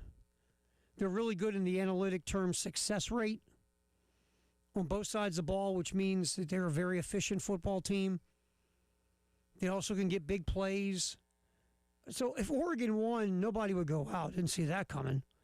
And if Oregon wins, nobody on their sideline should go, we shocked the world, baby, because you wouldn't. But I think Indiana will win. I thought this before last night. To me, the winner of this game wins a national championship. Nothing against Miami. I just think these two teams are...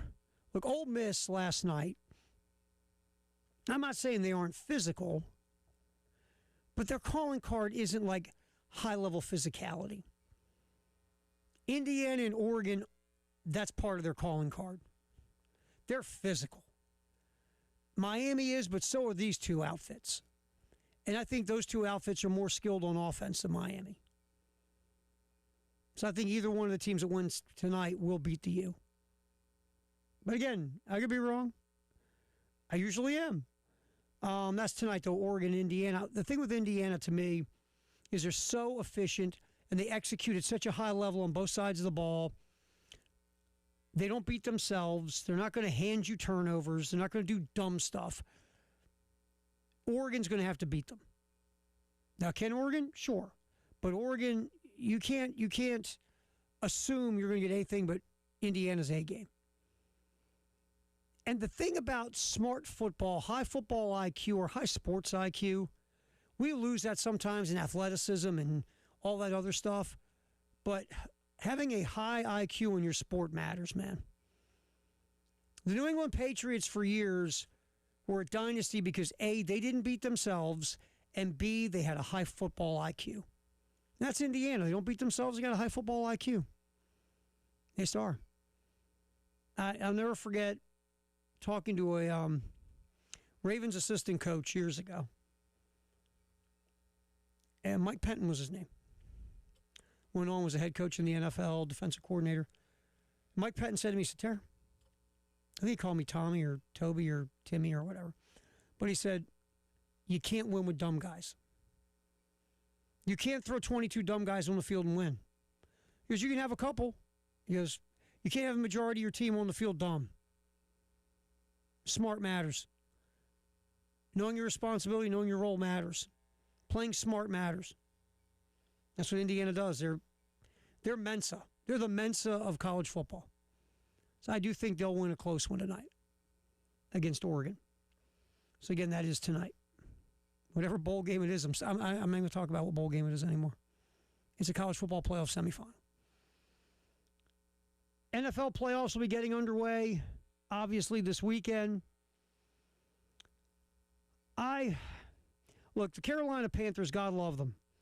It's really a cool story. They made it in the playoffs. Yeah, they're 8-9. Yeah, the division stinks. And should they be in at 8-9? No. But I'm happy that they are. That's a cool experience, especially for that fan base, those players, the coaches who bust their hump. Because that franchise, thanks to their owner, has been a joke.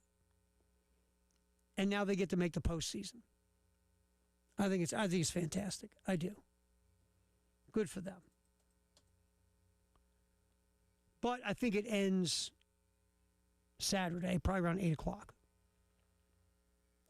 Yes, the Rams did lose to the Panthers in Carolina mid-season-ish or later in the year. But I do not see the Rams with a playoff-tested Super Bowl-winning head coach, a playoff-tested Super Bowl-winning quarterback, and a talented roster on both sides of the ball, not being laser-focused to go into Carolina and beat the taste out of the Panthers' mouth. I think the Rams win easy. But the Panthers is a good story. I like Bryce Young. I like some of the players they have. It's nice that after what they've gone through, that they get to play in a postseason game. I think that's where that's where it ends tomorrow. And one of the things is we talk about the passing game, Puka Nacua and Matthew Stafford, and Devontae Adams is going to play the wide receiver. But the key here to me, the Rams, if they run the ball, because the Panthers have a tough time winning at the line of scrimmage versus the run, the Rams' offensive line is good at winning at the line of scrimmage in the run game. I think that's where a big key in this contest is going to be, the Rams running the ball and the Panthers not being able to stop them.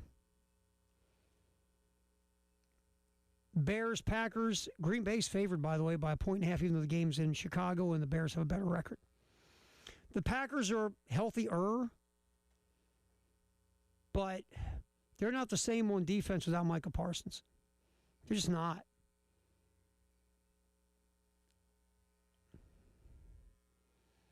And I sit and I think about this game, and I go back and forth. The Bears' defense, if they're not forcing turnovers, they're terrible. But the Packer defense is still solid, but when they had Micah Parsons, there was a whole other level. The Packers it just seems they just can't keep it together consistently. And I've been going back, like I said, I've been going back and forth on this game. I picked the Packers, I think, this morning with Jack. I'm almost ready to swing back to the Bears. I'm going to stick with my Packers pick, but I'm having a rough one on this game. But I think the Packers will find a way to win. The Bills go to the Jags. Look, Buffalo's the 6th seed. Look, Jacksonville's been really good. I give Liam Cohen a ton of credit. I didn't see this coming with Liam Cohen. Matter of fact, I questioned the hire. I was like, what's Liam Cohen done? And I always say this, you're not in the room when these guys interview. You don't know how they interview. Some dudes interview really well. And that interview sometimes can lead to doing your job really well, and sometimes that can lead you to, after you start doing your job, the guy that hired you went, what the hell was I thinking? But Liam Cohen, he had one good year in Tampa as the offensive coordinator, basically running, using the players and the pieces that Dave Canales had before he left Tampa Bay to go take the head coaching gig with Carolina. Cohen had one pretty good year at Kentucky with Will Levis. That's really been it. So I was like, Liam Cohen? Really? Duval. But Liam Cohen has done a hell of a job. You can seriously look at him as AFC Coach of the Year in a lot of ways for what he's done in Jacksonville. Trevor Lawrence looks like he's back on the right track again. I just think Buffalo, with all this playoff experience, knowing that their window is here, there's no Kansas City Chiefs, no Joe Burrow, no Lamar. The AFC is the Bills for the taking if they can take it. I think they go into Jacksonville and get a win. They can run the football. And Jacksonville is really good at stopping the run. That, to me, is the key to the game, is who's going to win that.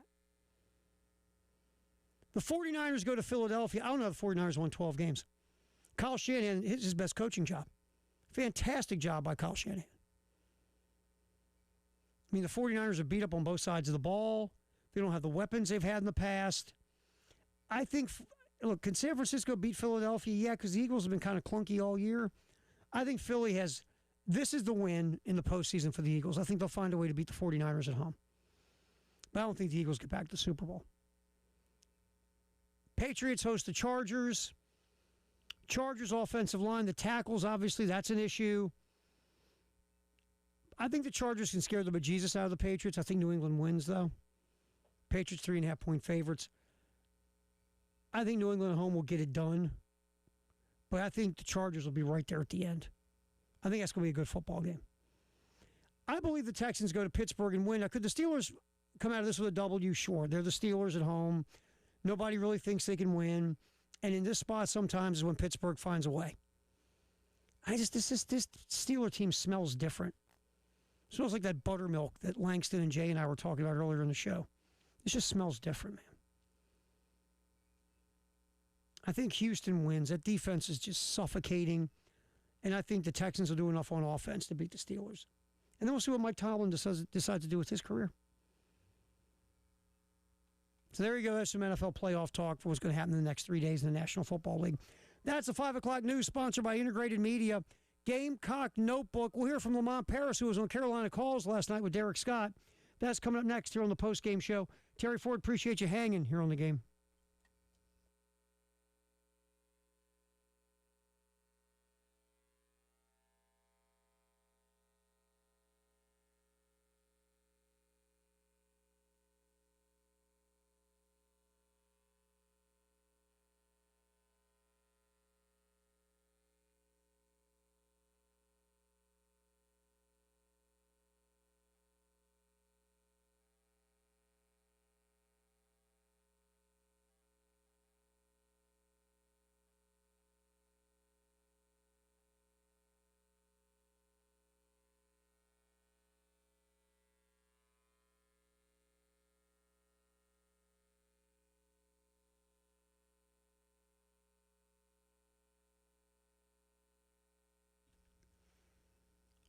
All right, so we've kicked into January, and maybe, just maybe, you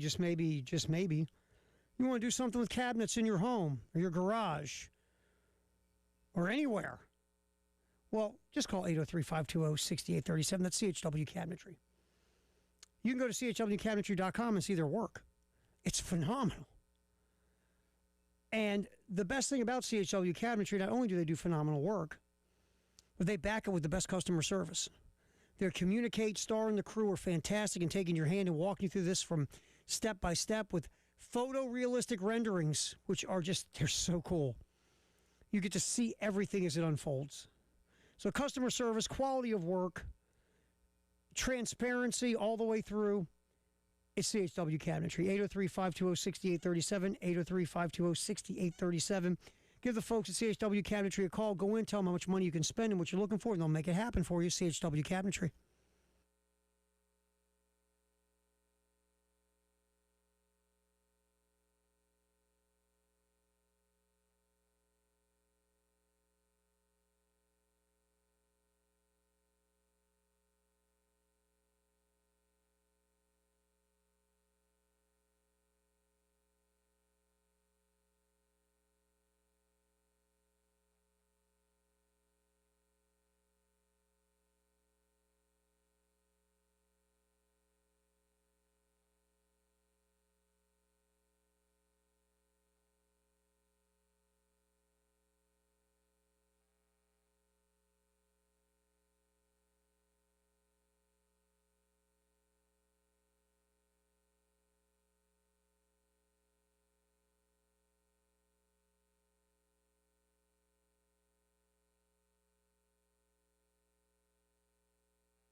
Time to crack open the Gamecock notebook. Lamont Paris on with Derek Scott on Carolina Calls last night.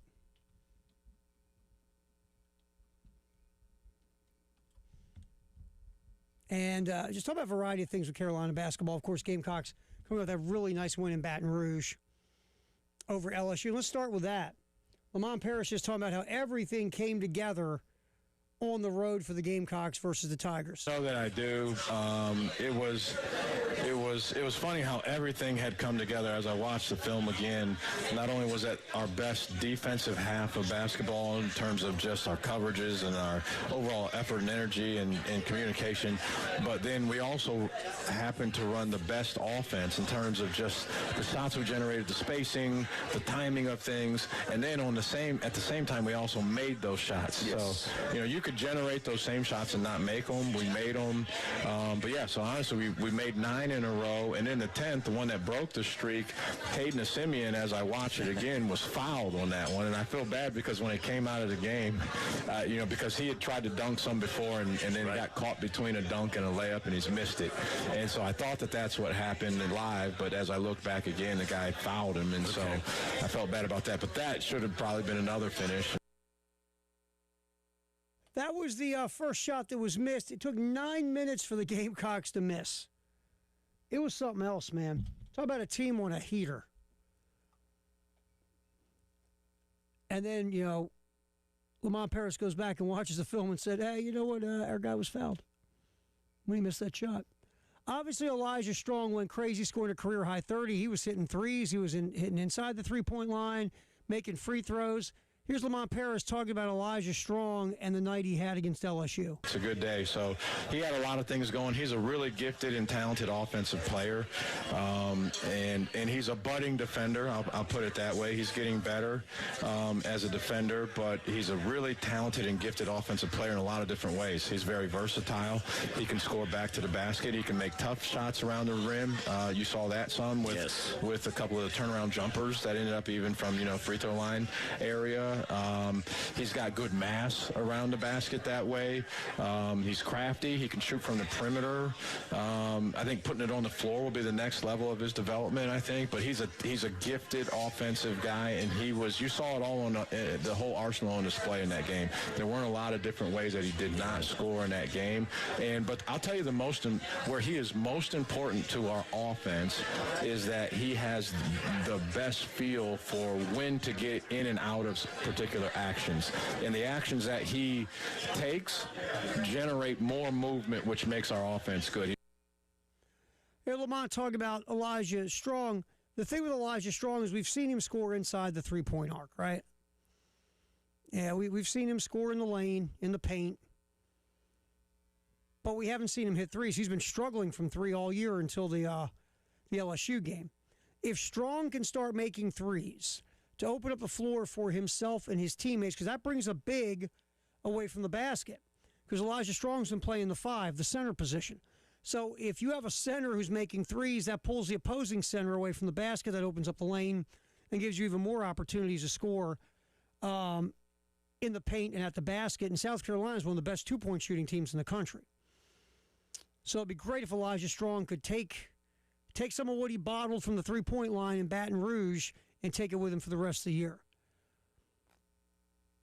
All right. Coming up for South Carolina will be Georgia. Here's Lamont Paris scouting the Bulldogs, who were ranked going into Gainesville earlier this week. First of all, any dead ball situation in the backcourt, almost without, 100% of the time, they'll be there picking you up. Free throw line, they'll pick you up. And then they're doing more of this just random attack the ball with two guys. Like running, not even run and jump fully, just two guys just go get the ball. And they're being aggressive. They have really good athletes.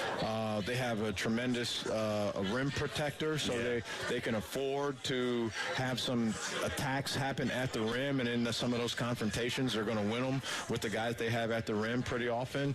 And so, I watched their game against Xavier, and honestly, I thought the game came down to once you did attack, what those decisions at the rim look like, and I don't think they did a tremendous job in that aspect. And so when we do attack, which I think you have to attack, it's about the decisions that you're going to make when you get to the rim. All right, Georgia is second in the country in tempo per Ken Pom. They play fast. They do. They are third in average possession length, shortness of average possession length. They average 14 seconds per possession. They play really, really fast. Georgia this year in the top 50 in effective field goal percentage. They top 35 in turning you over. Top 40 in offensive rebounding. Top 50 in free throw attempts. They are fourth in the country in two-point percentage. They're a below average three-point shooting team. And they make 75% of their free throws. They do a lot of things well for Mike White. Here is Lamont Paris talking about, just in general, fast-paced offenses. They are. And I think one thing, it's funny to hear when people say play slow. We have our shot clock is only 6 seconds shorter than the NBA shot clock. So it's not the old days of a 45-second shot clock where you're able to play four corners and take the air out of the ball. That's impossible. So now you're talking about it relative to these teams that are trying to say, I'm going to shoot the ball within 7 seconds. Okay? And so I think a couple of things. I think your shot selection, I do think that plays into it because, some of these unpredictable shots with long rebounds turn out to be outlets for these teams as they're in transition. So I think your shot selection matters. Obviously, you have to take the care of the ball. There's no defense for a pick six. There just isn't. No one's invented that yet. And so those are a couple of the things. I think you have to be committed to getting back in transition. And then you look at a couple of different things. Sometimes, we may try to pick the point guard up early, which sounds a little bit crazy, but the earlier you pick them up, oftentimes you can get them to slow down. We may mix that in there. We may do a little zone just to control the tempo if they get out and start really feeling good about what they're doing and they're making those shots. So, there'll be a couple of things, but in reality, we just have to play we're a team that doesn't really talk about tempo too much. We want to do the things that we do well, and oftentimes that means we got to pass the ball and make some cuts, and we're going to take some time off the clock, not on purpose, just because I think that's our style to get good shots. All right, so to give you an idea here, we said Georgia plays the second fastest in the country. South Carolina's adjusted tempo, they're 299th in the country. South Carolina is one of the slower teams in America. Also, average possession length, again, Georgia, 14 seconds, which was, top 10? South Carolina, 4 seconds slower on average, and that's a 289. You're saying, Tara, 4 seconds isn't much. I mean, in a lot of things, it's not. But over the course of a game, if it averages out to 4 seconds, that is, a bit slower. And Lamont said, look, we take our time to get good shots. But South Carolina has played, all of Lamont's teams played a slow pace. They did at Tennessee Chattanooga. Some guys want to play fast. And you can see the teams that want to play fast what they do. South Carolina wants to play just the pace they play because they're looking for good shots, and shot selection is important. And it should be. You should look for good shots. Even if you play fast, look for good shots. Alabama plays fast. They're always looking. They're hunting good shots. But South Carolina plays a certain pace as they hunt for a good shot. They just do. But Georgia, they're playing really fast this year under Mike White. All right, there's your Gamecock notebook.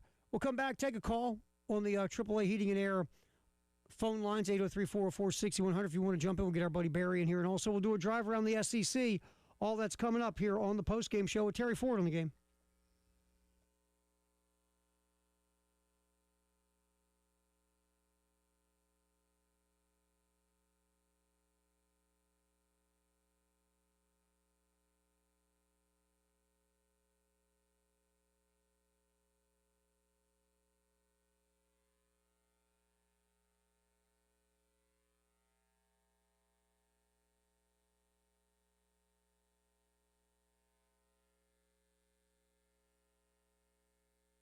We talk with you a lot about Dr. Dan and the folks at the Men's Clinic of South Carolina. 803-875-MENS. Look, you're getting older. You're a guy. You just don't feel right. And you feel weird talking about it because we're dudes. We don't talk about anything with anybody because we're men. But the bottom line is things change as you get older. You know, you don't sleep as well. You don't remember things as well. You're not as, strong at the gym. You don't bounce back from exercise. You can't remember things. You don't have that jolt of life you typically have. Pick a room, living room, bedroom, kitchen, boardroom, whatever. It might just be low T or something else. Call 803-875-MENS. Go see the folks at the Men's Clinic of South Carolina. See if they can help you get back to being you again at the Men's Clinic.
Oh, let's check the roads.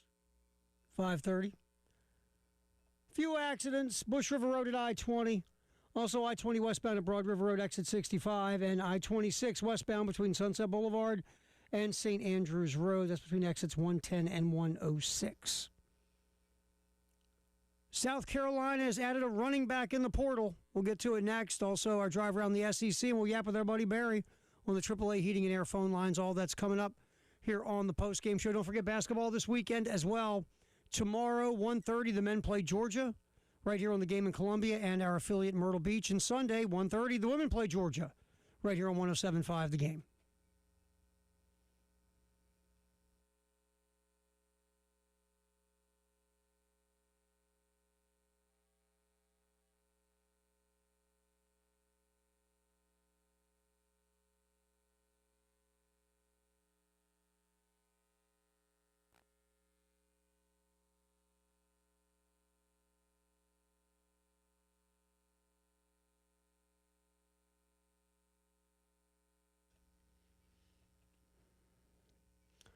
All right, the Gamecocks have added a running back through the portal, Sam Dixon.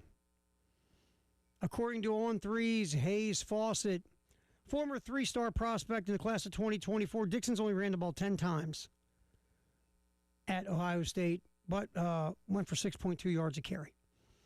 Scored a touchdown this year against Western Michigan. Again, Dixon, three-star prospect through the cycle. Feels like a depth piece, which, hey, nothing wrong with a depth piece to go in your running back room. But Sam Dixon Ohio State running back, has committed to South Carolina. We'll get to our drive around the SEC in just a second. First, let's get our buddy Barry in here on the AAA Heating and Air phone line. Barry on the postgame show on the game. Thanks for holding on, my friend. How you doing, bub? All right, how about yourself? Doing okay, man. I heard you mention a little while ago about the Baseball Hall of Fame. I think you brought up Biggio's name, was it? Yeah, Craig Biggio? Yeah, that's the year he missed it. He didn't make it on the first ballot. He made it later. Okay, he made it later. All right, now, here's my beef, okay, with that. Like you say, the baseball writers are pretty much nuts when it comes to this because, I was always told from the childhood, I grew up in New York, Yankee fan, and, baseball is the only sport you can do 1 out of 3 times and make the Hall of Fame. So Don Mattingly, okay, is my biggest beef. And I know Dale Murphy, God bless Dale. Dale was great. I loved him, but I don't know if he quite, could get there. But Andrew Jones, 460-something home runs, been there forever. He's getting closer and closer. But here's my point. Their numbers don't get any better. Right. I mean, 1 year, 2 years, after 5, you wait 5, and then 6, 7, 8, 9, 10, 11, whatever. Your numbers don't get any better. Okay, so the guy's got 400-something home runs. He hasn't come close. He's getting closer. But Mattingly, they hold it against him because he only played 14 years. He was injured. Because he got hurt. But if you look at his numbers, he batted .307 for his career. He had over 1,000 RBIs. He only hit 222 home runs. But look at the Gold Gloves. Look at the All-Star. Look, he's just got awards coming out there. You know what? So Don Mattingly, and also another one that not quite is Mark Grace. Played many, many years with the Cubs. I think the last 3 years not with the Cubs. But the guy batted right at .300 for his career. Didn't have great power numbers, but that's what baseball is all about. So to me, if a guy can play 15 to 20 years and bat over .300 and get a couple thousand hits and 1,000 RBIs, that's good enough for me. Barry, the one thing they don't value enough, and you nailed it a little bit in what you said, is defense. They just don't value defense. I mean, Andrew Jones, I forgot how many Gold Gloves Andrew Jones won in center field for the Braves, plus the offensive numbers with the power. Why doesn't defense matter more when these guys vote? I know it's not as sexy as home runs or whatever, but last time I checked, Barry, playing defense is kind of a big deal in baseball. It is, and you know what? Andrew Jones, there's one thing I didn't like about him. He was one of the first guys to come in and nonchalant. Oh, one hand. Yeah, and see, I'm coaching little leaguers. I can't let them watch that. I can't let them watch that.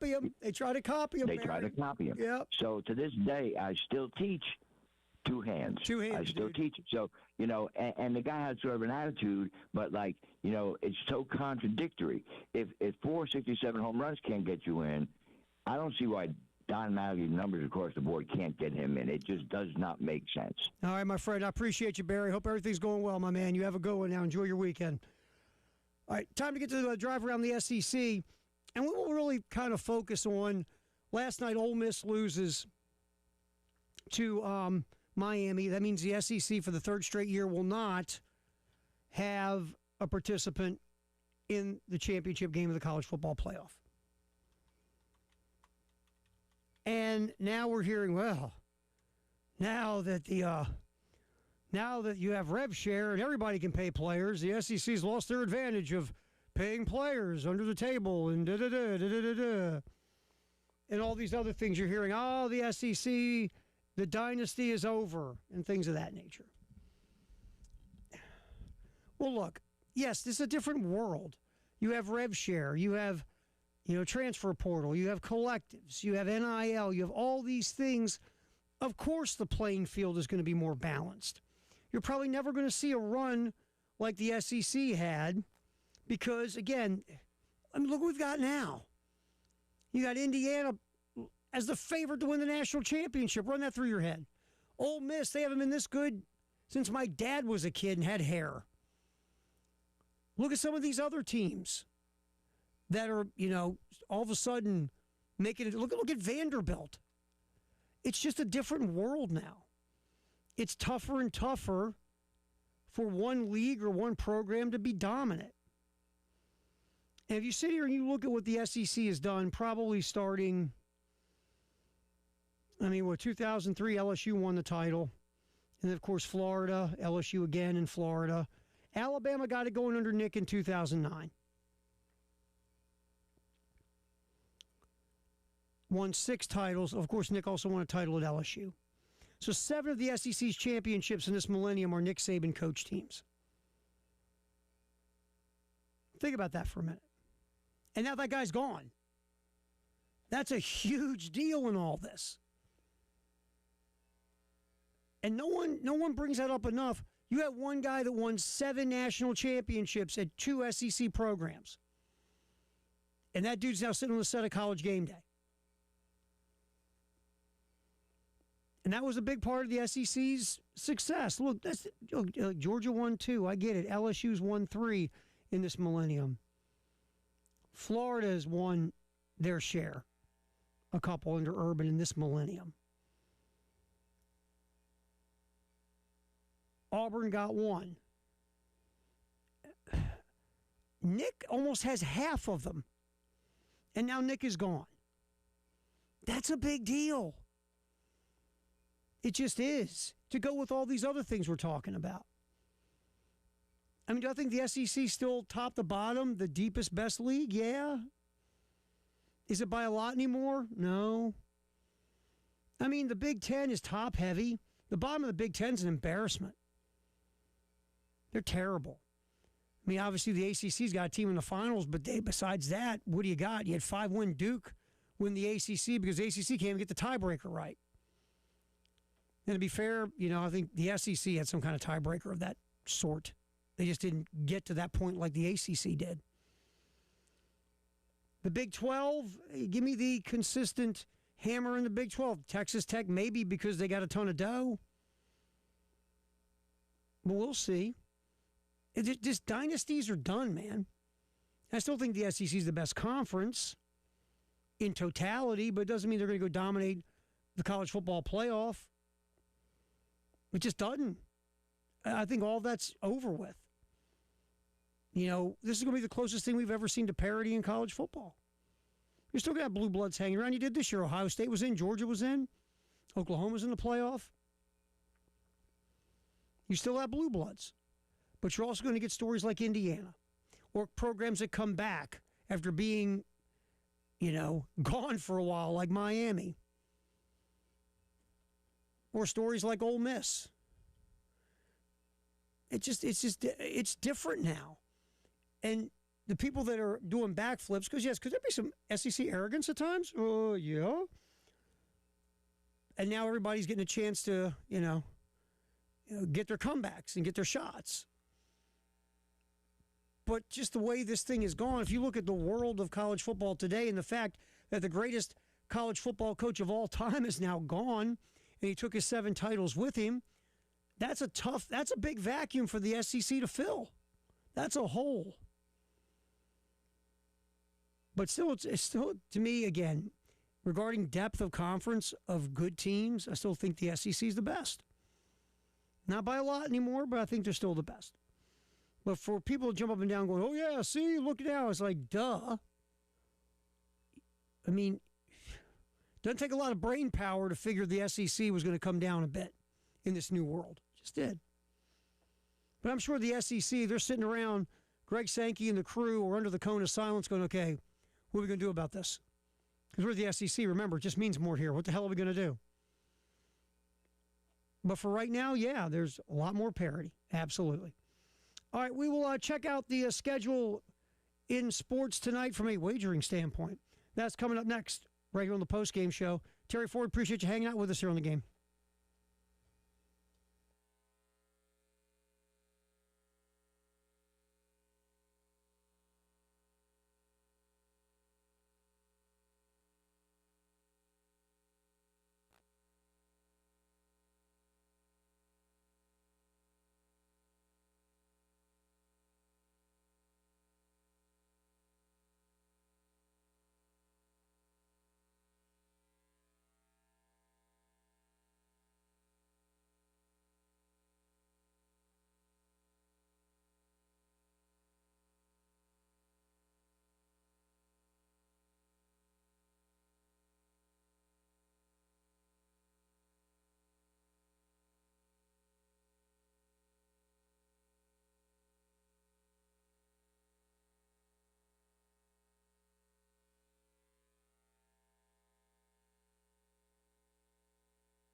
Again, tomorrow on the game, men's basketball, 1:30 pregame, 2 o'clock tip with Derek and Casey Manning, South Carolina and Georgia, right here on 107.5 The Game in Columbia and our affiliate in Myrtle Beach at 100.3 The Game.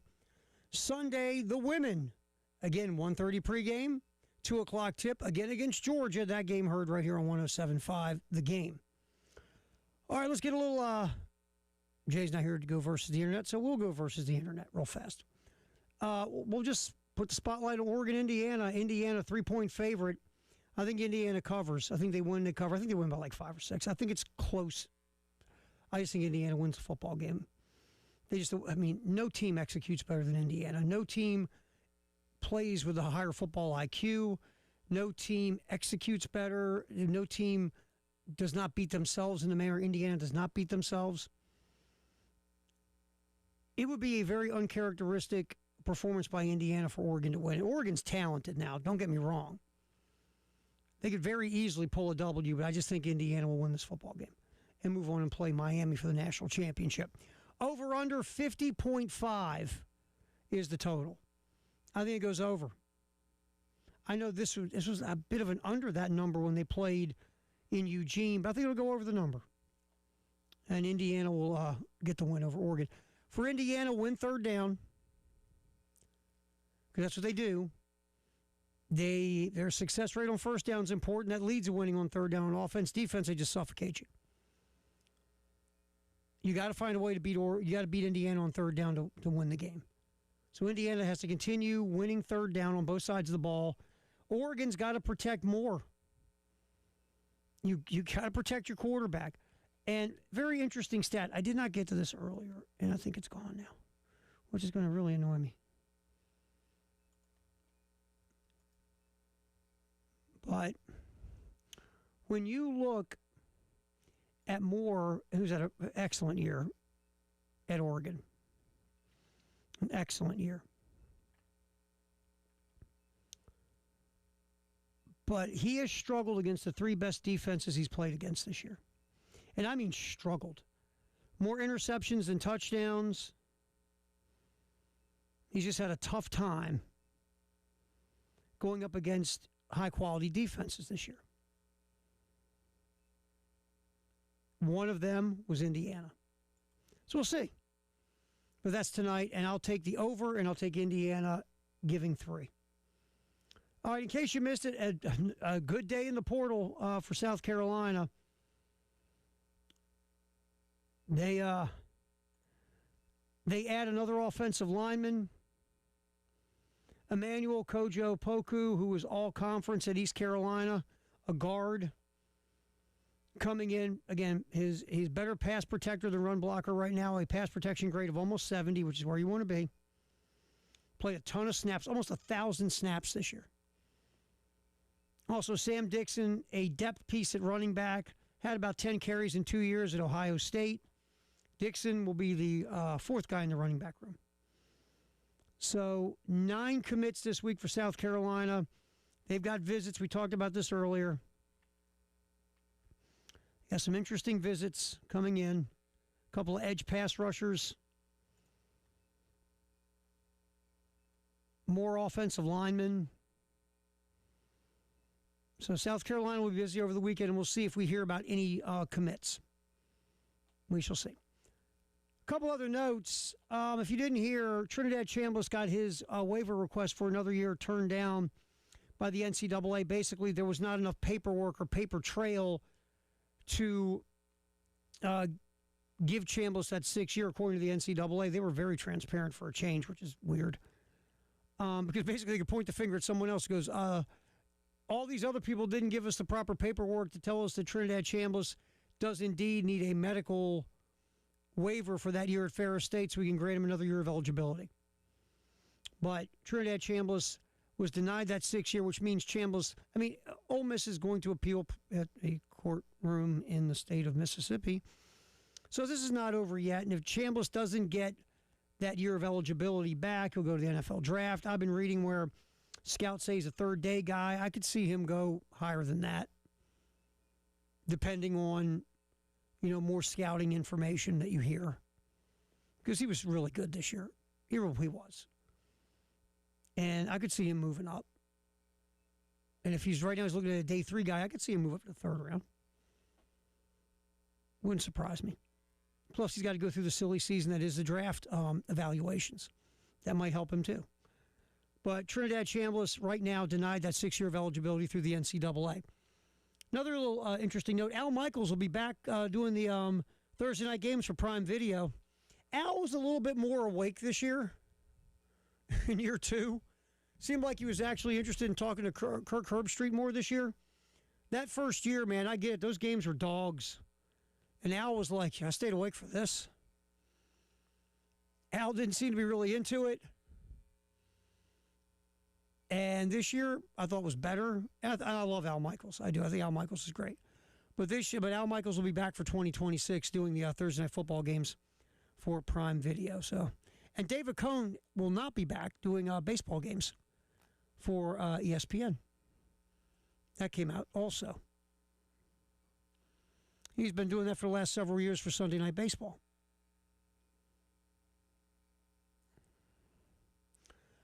Thanks for hanging out with us. We appreciate it. Thanks to Langston. Always good talking with our buddy Jay. We hope he has a good weekend. Get some rest. Thanks to you for putting up with us. We'll be back on Monday at 3, the postgame show here on The Game and The Game Network.